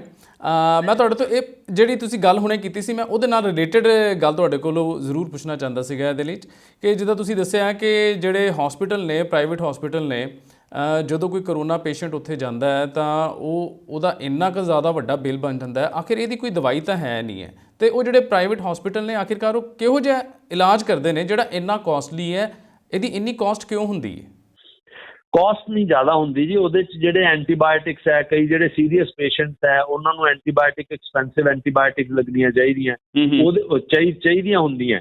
ਉਹਦੇ ਵਿੱਚ ਵੀ ਤੁਸੀਂ ਇੱਕ ਗੱਲ ਸਮਝੋ ਕਿ ਇੱਕ ਐਂਟੀਬਾਇਓਟਿਕ ਜੇ ਹਸਪਤਾਲ ਨੂੰ 150 ਰੁਪਏ ਦੀ ਮਿਲਦੀ ਹੈ, ਉਹਦੇ ਤੇ ਪ੍ਰਿੰਟ ਰੇਟ ਹੈਗਾ 1100 ਰੁਪਏ ਦਾ ਜੀ, ਉਹ ਪੇਸ਼ੈਂਟ ਨੂੰ ਤਾਂ ਉਹ 1100 ਰੁਪਏ ਦੀ ਬਣੂਗੀ। ਸੋ ਇਹਦੇ 'ਚ ਫਾਰਮਾਸਿਊਟੀਕਲ ਪਾਲਿਸੀ, ਜਿਹੜੀ ਪ੍ਰਾਈਸਿੰਗ ਪਾਲਿਸੀ ਹੈ, ਉਹ ਬਹੁਤ ਜ਼ਿਆਦਾ ਡਿਫੈਕਟਿਵ ਹੈ ਜੀ। ਸੋ ਆਮ ਜਿਹੜੇ ਕਾਰਪੋਰੇਟ ਹਸਪੀਟਲਸ ਹੈ, ਪ੍ਰਾਈਵੇਟ ਹਸਪੀਟਲਸ ਹੈ, ਉਹ ਆਪਣੀ ਫਾਰਮੇਸੀ ਤੋਂ ਹੀ ਮੰਗਾ ਕੇ ਡਰੱਗਸ ਲਗਾਉਂਦੇ ਆ। ਸੋ ਉਹਨਾਂ ਦੇ ਖਰਚੇ ਵੀ ਬਹੁਤ ਜ਼ਿਆਦਾ ਹੈ। ਜੇ ਅਸੀਂ ਸਟਾਫ ਉਦੋਂ ਕੀਤਾ, ਉਹਨਾਂ ਨੇ ਵੈਂਟੀਲੇਟਰਸ ਨਵੇਂ ਮੰਗਾ ਕੇ ਲਾਏ, ਨਵੇਂ ਹਸਪੀਟਲ ਚਾਲੂ ਕੀਤੇ ਜਾਂ ਥੋੜਾ ਜਿਹਾ ਉਹ ਕੀਤਾ, ਉਹਦੀ ਇਨਫਰਾਸਟ੍ਰਕਚਰ ਕਾਸਟ ਵੀ ਜ਼ਿਆਦਾ ਹੋ ਜਾਂਦੀ ਹੈ ਜੀ। ਉਹ ਜਿਹੜੀ ਕਾਸਟ ਹੈਗੀ ਆ ਉਹ ਕੌਣ ਬੀਅਰ ਕਰੇਗਾ? ਸੋ ਸਾਨੂੰ ਨਾ ਜੀ, ਮਤਲਬ ਬੇਸਿਕਲੀ ਸਾਨੂੰ ਇੱਕ ਬੈਲੈਂਸ ਰੱਖਣਾ ਚਾਹੀਦਾ ਹੈ ਕਿ ਅਸੀਂ ਜੇ ਸਰਕਾਰੀ ਹਸਪਤਾਲ ਤੇ ਪ੍ਰਾਈਵੇਟ ਹਸਪਤਾਲ ਇੱਕੋ ਸਟੈਂਡਿੰਗ ਤੇ ਲਿਆਉਂਦੇ ਆ, ਇੱਕੋ ਜਿਹੀਆਂ ਫੈਸਿਲਿਟੀਜ਼ ਦਿੰਦੇ ਆ। ਜਿਹਦੇ ਕੋਲੇ ਨਹੀਂ ਪੈਸੇ ਆ ਉਹ ਸਰਕਾਰੀ ਹਸਪਤਾਲ ਚੱਲ ਜੇ, ਜਿਹਦੇ ਕੋਲੇ ਪੈਸੇ ਆ, ਫੈਸਿਲਿਟੀ ਚਾਹੀਦੀ ਆ, ਅਗਲੇ ਨੇ ਏਸੀ ਕਮਰੇ 'ਚ ਰਹਿਣਾ ਹੈ, ਉਹ ਪ੍ਰਾਈਵੇਟ ਹਸਪੀਟਲ ਚੱਲ ਜੇ, ਉਹਦੇ ਉਨੇ ਪੈਸੇ ਲੱਗਣ, ਦੂਜੇ ਪਾਸੇ ਨਾ ਲੱਗਣ। ਆਪਣੇ ਉਦੋਂ ਕੀ ਹੋਇਆ, ਸਰਕਾਰੀ ਹਸਪਤਾਲਾਂ 'ਚ ਤਾਂ ਫੈਸਿਲਿਟੀ ਸੀ ਨਹੀਂ ਜੀ, ਗਰੀਬ ਸੀ, ਅਮੀਰ ਸੀ, ਕਿਸੇ ਦੀ ਇੰਸ਼ੋਰੈਂਸ ਸੀ, ਨਹੀਂ ਸੀ, ਉਹ ਪ੍ਰਾਈਵੇਟ ਹਸਪਤਾਲਾਂ 'ਚ ਗਏ। ਉਹਨਾਂ ਦੇ ਪਹਿਲਾਂ ਤੋਂ ਹੀ ਖਰਚੇ ਇੰਨੇ ਜ਼ਿਆਦਾ ਹੁੰਦੇ ਆ ਕਿ ਜੇ ਅਸੀਂ ਲਗਾ ਕੇ ਵੀ ਚੱਲੀਏ, ਕੁਛ ਐਕਸਪਲੋਇਟੇਸ਼ਨ ਵੀ ਹੈ। ਦੇਖੋ, ਦੋਨੋਂ ਤਰੀਕਾਂ ਦੇ ਡਾਕਟਰ ਹੁੰਦੇ ਆ, ਬਿਲਕੁਲ, ਕਈ ਚੰਗੇ ਡਾਕਟਰ ਹੈ, ਕਈ ਮਾੜੇ ਡਾਕਟਰ ਹੈ। ਮਾੜੇ ਡਾਕਟਰਾਂ ਨੇ ਸਾਡੇ ਕੋਲ ਰਿਪੋਰਟਾਂ ਹੈਗੀਆਂ ਕਿ ਲੱਖ ਲੱਖ ਰੁਪਈਆ ਲਿੱਤਾ ਹੈ ਜੀ, ਆਹ ਕਰ ਲਿਆ ਜੀ, ਉਹ ਕਰ ਲਿਆ ਜੀ। ਸੋ ਉਹਦੇ 'ਚ ਨਾ ਲੋਕਾਂ ਦੀ ਜਿਹੜੀ ਹੈਗੀ ਹੈ ਸ਼ੱਕੀ ਮਿਜ਼ਾਜ ਜਿਹੜਾ ਵੱਧ ਜਾਂਦਾ ਹੈ। ਉਹ ਬਦਨਾਮ ਕਿਹੜੇ ਹੁੰਦੇ ਆ? ਦੋ ਪ੍ਰਾਈਵੇਟ ਡਾਕਟਰ ਜੇ ਨਿਕੰਮਾ ਕੰਮ ਕਰਦੇ ਆ ਤਾਂ ਬਾਕੀ ਦੇ 98% ਬਦਨਾਮ ਹੋ ਜਾਂਦੇ ਆ ਕਿ ਜੀ ਇਹ ਤਾਂ ਲੋਟੂ ਹੈ ਜੀ। ਫਿਰ ਸਾਡੇ ਗਵਰਨਮੈਂਟ ਵੀ ਉਹੋ ਜਿਹੇ ਬਿਆਨ ਦੇਣਾ ਸ਼ੁਰੂ ਕਰ ਦਿੰਦੀ ਹੈ ਕਿ ਜੀ ਅਸੀਂ ਇਹਨਾਂ ਨੂੰ ਨਕੇਲ ਪਾਵਾਂਗੇ ਜੀ, ਅਸੀਂ ਇਹਨਾਂ ਨੂੰ ਕੰਟਰੋਲ ਕਰਾਂਗੇ ਜੀ। ਵੀ ਯਾਰ, ਉਹਨਾਂ ਨੂੰ ਕੰਟਰੋਲ ਕਿਵੇਂ ਕਰੋਗੇ? ਉਹਨਾਂ ਨੇ 50 ਲੱਖ ਰੁਪਇਆ ਬਿਜਲੀ ਦਾ ਬਿੱਲ ਦੇਣਾ, ਉਹ ਕਿੱਥੋਂ ਦੇਏਗੀ? ਉਹ ਸਰਕਾਰ ਕਰੇ ਬਿਜਲੀ ਮਾਫ ਕਰ ਦੇ, ਪਾਣੀ ਮਾਫ ਕਰ ਦੇ, ਉਹ ਘਟਾ ਦੇਣਗੇ ਰੇਟ। ਜਾਂ ਤੁਸੀਂ ਆਪਦੇ ਸਰਕਾਰੀ ਹਸਪਤਾਲ ਉਹੋ ਜਿਹੇ ਬਣਾ ਲਓ ਕਿ ਬੰਦਾ ਜਾਵੇ ਹੀ ਨਾ ਪ੍ਰਾਈਵੇਟ ਕੋਲੇ। ਜੇ ਸਰਕਾਰੀ 'ਚ 10 ਰੁਪਏ 'ਚ ਮਰੀਜ਼ ਕੋਈ ਦੇਖਦਾ ਚੰਗੀ ਤਰੀਕੇ ਨਾਲ, ਉਹ 200, 300, 400 ਰੁਪਇਆ ਦੇ ਕੇ ਪ੍ਰਾਈਵੇਟ ਕੋਲੇ ਕਿਉਂ ਜਾਏਗਾ? ਮੈਨੂੰ ਸਿੰਪਲ ਜੀ ਗੱਲ ਦੱਸੋ ਜੀ। ਬਿਲਕੁਲ ਡਾਕਟਰ ਸਾਹਿਬ, ਬਹੁਤ ਸਾਰੀਆਂ ਗੱਲਾਂ ਐਸੀਆਂ ਵੀ ਨੇ ਜਿੱਥੇ ਇਹ ਸਾਰੀਆਂ ਚੀਜ਼ਾਂ ਨੇ ਉਹਨਾਂ ਨੂੰ ਦੇਖਣਾ ਪੈਂਦਾ ਕਿ ਇਨਫਰਾਸਟ੍ਰਕਚਰ ਵੀ ਸਾਨੂੰ ਉਸ ਤਰ੍ਹਾਂ ਦਾ ਮਿਲਦਾ। ਲੇਕਿਨ ਅਸੀਂ ਇਹੀ ਗੁਜ਼ਾਰਿਸ਼ ਕਰਾਂਗੇ ਆਪਣੇ ਮਾਧਿਅਮ ਰਾਹੀਂ ਕਿ ਜਿੱਥੋਂ ਤੱਕ ਹੋ ਸਕੇ ਜਿਹੜੇ ਪ੍ਰਾਈਵੇਟ ਡਾਕਟਰ ਨੇ ਉਹ ਗਰੀਬ ਪੇਸ਼ੈਂਟਸ ਦਾ ਜ਼ਰੂਰ ਖਿਆਲ ਰੱਖਿਆ ਕਰਨ ਜੀ। ਜਿੱਥੇ ਗੱਲ ਚੱਲੀ ਡਾਕਟਰ ਸਾਹਿਬ ਵੈਕਸੀਨ ਦੀ, ਅੱਛਾ, ਹਿੰਦੁਸਤਾਨ ਦੀ ਆਬਾਦੀ ਜਿਹੜੀ ਹੈ ਉਹ ਤੁਹਾਨੂੰ ਪਤਾ ਹੀ ਹੈ ਕਿ ਕੋਈ ਥੋੜ੍ਹੀ ਆਬਾਦੀ ਨਹੀਂ ਹੈ, 135 ਕਰੋੜ ਤੋਂ ਉੱਪਰ ਦੀ ਆਬਾਦੀ ਹੈ। ਔਰ ਜਿਹੜਾ ਇਹ ਵੈਕਸੀਨ ਦਾ ਪ੍ਰੋਗਰਾਮ ਚੱਲ ਰਿਹਾ, ਕੀ ਤੁਹਾਨੂੰ ਲੱਗਦਾ ਹੈ ਕਿ ਜਿਸ ਰਫਤਾਰ ਦੇ ਨਾਲ ਇਸ ਵੇਲੇ ਵੈਕਸੀਨ ਸ਼ੁਰੂ ਹੋਈ ਹੈ, ਇਹ ਸਾਰੇ ਇਹ ਵੈਕਸੀਨ ਜਿਹੜੀ ਹੈ ਉਹ ਲੈ ਸਕਣਗੇ? ਔਰ ਕਰੋਨਾ ਕੀ ਵੈਕਸੀਨ ਤੋਂ ਬਿਨਾਂ ਖਤਮ ਹੋ ਸਕਦਾ ਹੈ, ਜਾਂ ਜਦੋਂ ਤੱਕ ਹਰ ਇਨਸਾਨ ਨੂੰ ਵੈਕਸੀਨ ਨਹੀਂ ਲੱਗਦੀ ਉਨੀ ਦੇਰ ਤੱਕ ਖਤਮ ਨਹੀਂ ਹੋਏਗਾ? ਨਹੀਂ, ਇਹਦੇ 'ਚ ਜੀ ਦੋਨੋਂ ਚੀਜ਼ਾਂ ਹੀ ਹੈ। ਜਿਹੜੀ ਰਫਤਾਰ ਨਾਲ ਵੈਕਸੀਨ ਚੱਲ ਰਹੀ ਹੈ, ਮੈਨੂੰ ਨਹੀਂ ਲੱਗਦਾ ਆਪਾਂ 70 ਕਰੋੜ ਨੂੰ ਵੈਕਸੀਨ ਦੇ ਸਕਾਂਗੇ ਜੀ, ਕਿਉਂਕਿ ਲੋਕਾਂ ਕੰਨੀਓ ਵੀ ਇੰਥੂਜ਼ਿਆਜ਼ਮ ਨਹੀਂ ਹੈ, ਸ਼ੱਕ ਬਹੁਤ ਵੱਧ ਰਿਹਾ ਹੈ, ਫਾਲਸ ਨਿਊਜ਼ ਹੈਗੀ ਹੈ ਜਿਹੜੀਆਂ ਲੋਕਾਂ ਨੂੰ ਡਿਸਕਰੇਜ ਕਰਦੀਆਂ ਵੈਕਸੀਨ ਲਵਾਉਣ ਤੋਂ। ਤੋਂ ਪਹਿਲਾਂ ਤਾਂ ਸਾਨੂੰ ਉਹ ਉਪਰਾਲੇ ਕਰਨੇ ਪੈਣਗੇ ਕਿ ਅਸੀਂ ਸਾਰਿਆਂ ਦੀ ਡਿਊਟੀ ਬਣਦੀ ਹੈ ਕਿ ਵੈਕਸੀਨ ਬਾਰੇ ਜੋ ਵੀ ਅਫਵਾਹ ਹੈ ਉਹਨੂੰ ਖਤਮ ਕਰਕੇ ਵੱਧ ਤੋਂ ਵੱਧ ਲੋਕਾਂ ਨੂੰ ਇਨਕਰੇਜ ਕਰੀਏ ਕਿ ਵੈਕਸੀਨ ਲਵਾਓ ਜੀ। ਜਿੰਨੀ ਦੇਰ ਅਸੀਂ 70 ਕਰੋੜ ਨੂੰ ਵੈਕਸੀਨ ਨਹੀਂ ਲਾਉਂਦੇ, ਉਨੀ ਦੇਰ ਤੱਕ ਜੇ ਅਸੀਂ ਸੋਚੀਏ ਵੈਕਸੀਨ ਕਰਕੇ ਕਰੋਨਾ ਖਤਮ ਹੋ ਜਾਏਗਾ, ਬਿਲਕੁਲ ਨਹੀਂ ਹੋਏਗਾ। ਉਹਦੇ ਡਿਊਰਿੰਗ ਹਰ ਇੱਕ ਦੀ ਦੂਜੀ ਸੋਸ਼ਲ ਰਿਸਪੌਂਸਿਬਿਲਿਟੀ ਬਣਦੀ ਹੈ ਕਿ ਅਸੀਂ ਮਾਸਕ, ਹੈਂਡ ਹਾਈਜੀਨ ਤੇ ਜਿੱਥੋਂ ਤੱਕ ਪੋਸੀਬਲ ਹੋ ਸਕੇ ਸੋਸ਼ਲ ਡਿਸਟੈਂਸਿੰਗ ਦਾ ਧਿਆਨ ਰੱਖੀਏ। ਬਿਲਕੁਲ, ਮਾਸਕ ਬਹੁਤ ਵੱਡੀ ਚੀਜ਼ ਹੈ ਜੀ। ਮੈਂ ਜਾਪਾਨ ਗਿਆ ਸੀ ਅੱਜ ਤੋਂ 7 ਸਾਲ ਪਹਿਲਾਂ। ਉੱਥੇ ਤੁਸੀਂ ਉਦੋਂ ਕੋਈ ਕਰੋਨਾ ਨਹੀਂ ਸੀ, ਕੁਛ ਨਹੀਂ ਸੀ। ਉਹਨਾਂ ਦੀ 60-70% ਪਾਪੂਲੇਸ਼ਨ ਮਾਸਕ ਲਾ ਕੇ ਘੁੰਮਦੀ ਸੀ, ਜਸਟ ਬਿਕੋਜ਼ ਆਫ ਪੋਲੂਸ਼ਨ ਤੇ ਪਰਸਨਲ ਉੱਥੇ ਕਲਚਰਲੀ ਕਹਿ ਲਓ ਤੁਸੀਂ ਵੀ ਸੀਗਾ ਉਹ। ਆਪਣੇ ਅੱਜ ਜੇ ਕਿਸੇ ਨੂੰ ਮਾਸਕ ਲਾਉਣ ਨੂੰ ਕਹਿ ਦਿਓ ਕਿ ਯਾਰ ਮਾਸਕ ਲਗਾ ਲਾ, ਉਹ ਤੈਨੂੰ ਕੀ ਹੋਇਆ, ਤੂੰ ਕਰ ਲਾ ਜਿਹੜਾ ਕਰਨਾ, ਮਤਲਬ ਆਪਣੇ ਓਫੈਂਸਿਵ ਲੈਂਦੇ ਆ ਜੀ ਉਹ। ਬਿਲਕੁਲ, their to follow rule is their duty. ਸਾਡੇ ਬੰਦਾ ਉਹ ਵੱਡਾ ਜਿਹੜਾ ਰੂਲ ਤੋੜੇ, ਜੀ ਅਗਲਾ ਉਦੋਂ ਹੀ ਕਹਿ ਦਿੰਦਾ ਤੁਸੀਂ ਸਕੂਟਰ ਤੇ ਜਾਂਦੇ ਹੋ ਹੈਲਮਟ ਨਹੀਂ ਪਾਇਆ, ਅਗਲਾ ਉਦੋਂ ਕਹਿੰਦਾ ਗੱਲ ਕਰੀਏ ਤਾਂ ਪੋਲੀਟੀਸ਼ੀਅਨ ਦਾ ਨਾਂ ਲੈ ਦਿੰਦਾ ਜੀ ਅੱਛਾ ਪੋਲੀਟੀਸ਼ੀਅਨ ਹੈ ਉਹ ਜਿੱਥੇ ਸੰਗਲ ਲੱਗੇ ਹੋਏ ਸੰਗਲ ਖੋਲ ਕੇ ਆਪਦੀ ਕਾਰ ਅੰਦਰ ਲੈ ਕੇ ਜਾਂਦੇ ਆ ਸੋ ਆਪਣੇ ਜਿਹੜੇ ਰੂਲ ਤੋੜਨਾ ਜਿਹੜਾ ਇਹ ਬਹਾਦਰੀ ਗਿਣਿਆ ਜਾਂਦਾ ਜੀ ਸੋ ਉਹ ਸਾਡੇ ਖੂਨ 'ਚ ਹੈਗੀ ਹੈ ਜਿਹੜੀ ਸਾਨੂੰ ਉਹ ਕਰੋਨਾ ਦੇ ਨਾਲ ਲੜਾਈ ਕਰਨ 'ਚ ਨਾਕਾਮਯਾਬ ਸਿੱਧ ਕਰ ਰਹੀ ਹੈ। ਠੀਕ ਗੱਲ ਕਹਿ ਰਹੇ ਹੋ ਤੁਸੀਂ ਜੀ ਡਾਕਟਰ ਸਾਹਿਬ। ਜਿੱਥੇ ਤੁਸੀਂ ਇਹ ਗੱਲ ਕੀਤੀ ਕਿ ਜਿਹੜੇ ਲੋਕ ਰੂਲ ਤੋੜਦੇ ਨੇ ਲੇਕਿਨ ਜਿਹੜੀਆਂ ਚੀਜ਼ਾਂ ਦਾ ਸਾਨੂੰ ਖਿਆਲ ਰੱਖਣਾ ਚਾਹੀਦਾ ਉਹਦੇ ਵਿੱਚ ਵੀ ਕੁਝ ਗੱਲਾਂ ਐਸੀਆਂ ਨੇ ਜਿੱਦਾਂ ਅਸੀਂ ਸੋਚ ਰਹੇ ਸੀ ਕਿ ਜਿੱਦਾਂ ਅਸੀਂ ਕਈ ਲੋਕ ਜਿਹੜੇ ਨੇ ਉਹ ਸਾਰੀਆਂ ਪ੍ਰੀਕਾਸ਼ਨਸ ਲੈ ਰਹੇ ਨੇ ਹੈ ਨਾ, ਲੇਕਿਨ ਉਹਦੇ ਬਾਵਜੂਦ ਵੀ ਸੁਣਨ ਦੇ ਵਿੱਚ ਆਇਆ ਕਿ ਇਹ ਜਿਹੜਾ ਕਰੋਨਾ ਦਾ ਵਾਇਰਸ ਹੈ ਇਹ ਹੁਣ ਬਹੁਤ ਸ਼ੈਤਾਨ ਹੋ ਗਿਆ ਕਿਉਂਕਿ ਇਹਨੇ ਆਪਣੇ ਰੂਪ ਬਦਲ ਲਏ ਨੇ। ਅਤੇ ਕਿਹੜੇ ਇਹੋ ਜਿਹੇ ਹੋਰ ਉਪਰਾਲੇ ਕਰਨੇ ਚਾਹੀਦੇ ਨੇ ਜਿਹਦੇ ਨਾਲ ਜਿਹੜੇ ਇਹਦੀ ਨਵੀਂ ਸਟ੍ਰੇਨ ਹੈ ਉਹਦਾ ਖਾਸ ਖਿਆਲ ਰੱਖਦੇ ਹੋਏ ਵੀ ਅਸੀਂ ਆਪਣੀ ਸਿਹਤ ਦਾ ਖਿਆਲ ਰੱਖ ਸਕਦੇ ਹਾਂ? ਨਹੀਂ ਤਿੰਨੋਂ ਚਾਰੋਂ ਚੀਜ਼ਾਂ ਜੀ। ਬਾਕੀ ਤਾਂ ਹੁਣ ਜਿਹੜੀ ਹੈਲਦੀ ਲਿਵਿੰਗ ਹੈਗੀ ਹੈ, ਹੈਲਦੀ ਲਿਵਿੰਗ ਦਾ ਲਾਈਫ ਸਟਾਈਲ ਹੈ ਕਿ ਜੀ ਆਪਾਂ ਨੂੰ ਟ੍ਰੈਡੀਸ਼ਨਲ ਮੈਡੀਸਨ ਹੈ, ਹਲਦੀ ਹੈ ਜੀ, ਅਦਰਕ ਹੈ ਜੀ, ਉਹ ਜਿਹੜੀਆਂ ਵੀ ਟੋਟਕੇ ਹੈਗੇ ਉਹ ਜ਼ਰੂਰ ਕਰ ਲੈਣੇ ਚਾਹੀਦੇ ਆ ਕਿਉਂਕਿ ਉਹਦੇ 'ਚ ਬਾਹਲਾ ਫਰਕ ਨਹੀਂ ਪੈਂਦਾ, ਆਪਣੀ ਡਾਈਟ ਦਾ ਹਿੱਸਾ ਹੀ ਹੈ। ਐਕਸਰਸਾਈਜ਼ ਹੈ, ਜਿਹੜੀਆਂ ਦੂਜੀਆਂ ਬਿਮਾਰੀਆਂ ਨੂੰ ਕੰਟਰੋਲ ਰੱਖਣਾ ਚਾਹੀਦਾ ਹੈ। ਪਰ ਕਰੋਨਾ ਵਾਸਤੇ ਸਪੈਸੀਫਿਕਲੀ 3 ਚੀਜ਼ਾਂ ਦਾ ਮੇਨ ਇੰਪੋਰਟੈਂਟ ਹੈ ਹੀ ਜੀ ਜਿਹੜੀਆਂ ਮਾਸਕ, ਹੈਂਡ ਹਾਈਜੀਨ ਤੇ ਸੋਸ਼ਲ ਡਿਸਟੈਂਸਿੰਗ। ਹੁਣ ਚੌਥੀ ਨਾਲ ਆ ਗਈ ਵੈਕਸੀਨ ਅਵੇਲੇਬਲ ਹੈਗੀ ਹੈ। ਡਾਕਟਰ ਸਾਹਿਬ ਸਟੀਮ ਦਾ ਕਿੰਨਾ ਕੁ ਰੋਲ ਹੈ? ਸਟੀਮ ਦਾ ਭਾਫ ਲੈਣ ਦਾ ਰੋਲ ਦੱਸ ਰਹੇ ਹੈ ਜੀ ਇਹ ਕਿ ਭਾਫ ਨਾਲ ਕਿਉਂਕਿ ਇਹ ਜਿਹੜਾ ਵਾਇਰਸ ਹੈ ਨੱਕ ਦੇ ਥਰੂ ਜਾਂਦਾ ਹੈ, ਮਿਕੋਜ਼ਾ ਦੇ ਥਰੂ ਜਾਂਦਾ ਹੈ, ਉੱਥੇ ਉਹਨੂੰ ਸਟਰੈਂਥਨ ਕਰਦੀ ਹੈ ਮਿਕੋਜ਼ਾ ਨੂੰ, ਜਿਹੜਾ ਜ਼ੁਕਾਮ ਹੈ ਹੋਰ ਹੈ। ਸੋ ਸਟੀਮ ਲੈਣ 'ਚ ਕੀ ਦਿੱਕਤ ਹੈ ਜੀ? ਸਵੇਰੇ ਸ਼ਾਮ ਲੈ ਸਕਦਾ ਬੰਦਾ। ਜਿਵੇਂ ਹੁਣ ਕੋਈ ਵਟਸਐਪ ਤੇ ਆਇਆ ਸੀਗਾ ਜੀ ਵੀ ਖੜੇ ਹੋ ਕੇ ਪਾਣੀ ਪੀਓ ਤਾਂ ਗੋਡੇ ਚਲੇ ਜਾਂਦਾ ਜੀ, ਗੋਡੇ ਖਰਾਬ ਕਰਦਾ ਜੀ, ਬੈਠ ਕੇ ਪਾਣੀ ਪੀਓ ਤਾਂ ਠੀਕ ਹੈ। ਮੈਨੂੰ ਕਿਸੇ ਨੇ ਪੁੱਛ ਲਿਆ, ਉਹ ਮੈਂ ਕਿਹਾ ਯਾਰ ਜਿਹੜਾ ਤੈਨੂੰ ਵਹਿਮ ਦੇ ਮੁਤਾਬਕ ਹੈ ਤੂੰ ਕਰ ਲਾ, ਬਾਈ ਚਾਂਸ ਤੇਰੇ ਕੱਲ ਨੂੰ ਗੋਡੇ ਖਰਾਬ ਹੋ ਗਏ ਤੂੰ ਤਾਂ ਇਹੀ ਸੋਚੀ ਜਾਏਗਾ ਕਿ ਯਾਰ ਮੈਂ ਤਾਂ ਖੜੇ ਹੋ ਕੇ ਪਾਣੀ ਪੀ ਲਿਆ ਸੀ ਤਾਂ ਗੋਡੇ ਖਰਾਬ ਹੋ ਗਏ। ਫਰਕ ਕੁਛ ਨਹੀਂ ਪੈਂਦਾ ਜੀ, ਐਟੀਟਿਊਡ ਦਾ ਫਰਕ ਹੈ। ਤੇ ਡਾਕਟਰ ਸਾਹਿਬ ਖਾਸ ਤੌਰ ਦੇ ਉੱਤੇ ਕਿਉਂਕਿ ਬੱਚੇ ਜਿਹੜੇ ਨੇ ਹਰ ਘਰ ਦੀ ਸ਼ਾਨ ਹੁੰਦੇ ਨੇ, ਜਾਨ ਹੁੰਦੇ ਨੇ, ਬੱਚਿਆਂ ਦੇ ਲਈ ਜਿਹੜੀ ਇਹ ਬਿਮਾਰੀ ਹੈ ਉਹ ਬਹੁਤ ਘਾਤਕ ਹੋ ਸਕਦੀ ਹੈ। ਕੀ ਲੱਗਦਾ ਤੁਹਾਨੂੰ ਕਿ ਜਿਹੜੇ ਖਾਸ ਤੌਰ ਦੇ ਉੱਤੇ ਜਿੱਦਾਂ ਹੁਣ ਸਕੂਲ ਖੋਲ੍ਹ ਦਿੱਤੇ ਗਏ ਨੇ ਔਰ ਸਕੂਲਾਂ ਦੇ ਵਿੱਚ ਬਹੁਤ ਸਾਰੇ ਕੇਸ ਨਿਕਲੇ ਨੇ, ਤੁਹਾਡਾ ਕੀ ਵਿਚਾਰ ਹੈ ਕਿ ਇਹ ਸਕੂਲ ਖੋਲ੍ਹਣੇ ਚਾਹੀਦੇ ਹੱਲੇ ਸਰਕਾਰ ਨੂੰ ਜਾਂ ਬੰਦ ਰੱਖਣੇ ਚਾਹੀਦੇ? ਨਹੀਂ ਖੁੱਲ੍ਹਣੇ ਚਾਹੀਦੇ ਹੈ ਜੀ, ਪਰ ਉਹਦੇ 'ਚ ਪ੍ਰੀਕਾਸ਼ਨਸ ਹੈ ਨਾ ਜਿਹੜੀਆਂ। ਹੁਣ ਮੈਂ ਕੋਰੀਆ ਤੋਂ ਫੋਟੋ ਦੇਖ ਰਿਹਾ ਸੀ ਅੱਜ ਤੋਂ 6 ਮਹੀਨੇ ਪਹਿਲਾਂ, ਉੱਥੇ ਸਕੂਲ ਖੁੱਲ੍ਹੇ ਸੀ।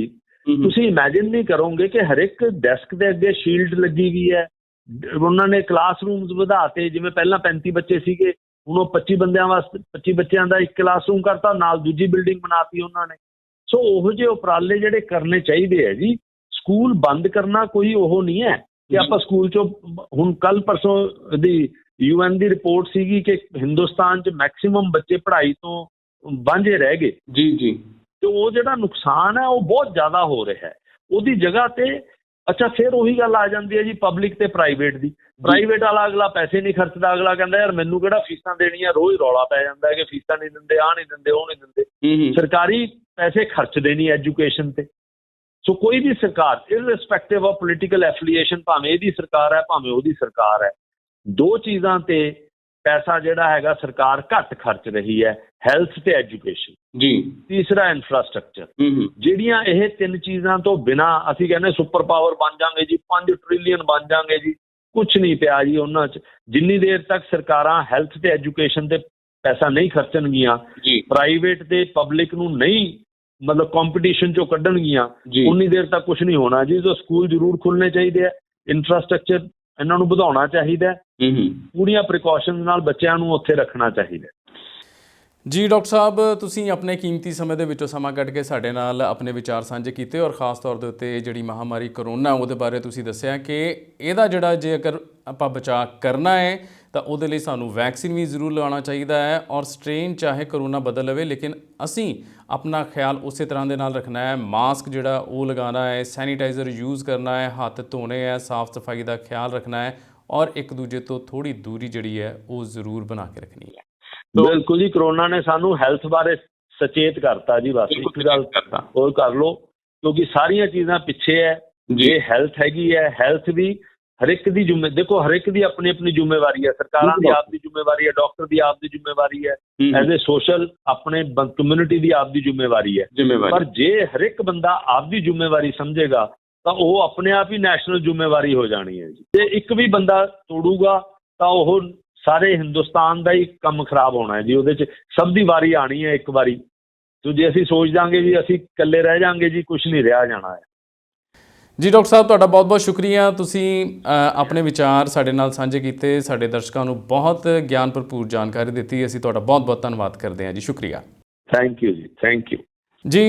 ਇਹ ਸਨ ਡਾਕਟਰ ਵਿਤੁਲ, ਜਿਹੜੇ ਕਿ ਬਹੁਤ ਮਾਹਿਰ ਨੇ ਆਪਣੇ ਕੰਮ ਦੇ ਔਰ ਤੁਹਾਨੂੰ ਬਹੁਤ ਹੀ ਕੰਮ ਦੀਆਂ ਗੱਲਾਂ ਦੱਸ ਕੇ ਗਏ ਨੇ। ਔਰ ਦੋਸਤੋ, ਤੁਹਾਨੂੰ ਆਪਣੀ ਸਿਹਤ ਦਾ ਖਿਆਲ ਇਸੇ ਤਰ੍ਹਾਂ ਹੀ ਰੱਖਣਾ ਚਾਹੀਦਾ। ਕਰੋਨਾ ਮਹਾਮਾਰੀ ਤੋਂ ਬਚਣ ਦੇ ਲਈ ਇਹਨਾਂ ਉਪਾਵਾਂ ਨੂੰ ਜ਼ਰੂਰ ਅਪਣਾਉਣਾ ਚਾਹੀਦਾ ਹੈ। ਔਰ ਜਦੋਂ ਤੱਕ ਇਹ ਬਿਮਾਰੀ ਖਤਮ ਨਹੀਂ ਹੁੰਦੀ ਤਾਂ ਉਸ ਤੋਂ ਬਾਅਦ ਵੀ ਤੁਹਾਨੂੰ ਜਿਹੜਾ ਉਹ ਸਾਫ਼ ਸਫਾਈ ਦਾ ਔਰ ਇਹਨਾਂ ਸਾਰੀਆਂ ਚੀਜ਼ਾਂ ਦਾ ਜ਼ਰੂਰ ਖਿਆਲ ਰੱਖਣਾ ਚਾਹੀਦਾ ਹੈ। ਅਸੀਂ ਤੁਹਾਡੀ ਜਿਹੜੀ ਚੰਗੀ ਸਿਹਤ ਹੈ ਔਰ ਚੰਗੇ ਜੀਵਨ ਦੀ ਇਹੀ ਕਾਮਨਾ ਕਰਾਂਗੇ। ਸੋ ਅੱਜ ਦੇ ਇਸ ਪ੍ਰੋਗਰਾਮ ਦੇ ਵਿੱਚ ਇੰਨਾ ਹੀ। ਫਿਰ ਕਿਸੇ ਹੋਰ ਵਿਸ਼ੇ ਦੇ ਉੱਤੇ ਪ੍ਰੋਗਰਾਮ ਪੰਜਾਬ ਚਰਚਾ ਦੇ ਵਿੱਚ ਤੁਹਾਡੇ ਨਾਲ ਵਿਚਾਰ ਵਟਾਂਦਰੇ ਸਾਂਝੇ ਕਰਾਂਗੇ। ਤਦ ਤੱਕ ਦੇ ਲਈ ਤੁਸੀਂ ਵੇਖਦੇ ਰਹੋ ਪੰਜਾਬ ਮੇਲ USA TV ਤੇ ਮੈਨੂੰ ਦਿਓ ਇਜਾਜ਼ਤ। ਧੰਨਵਾਦ।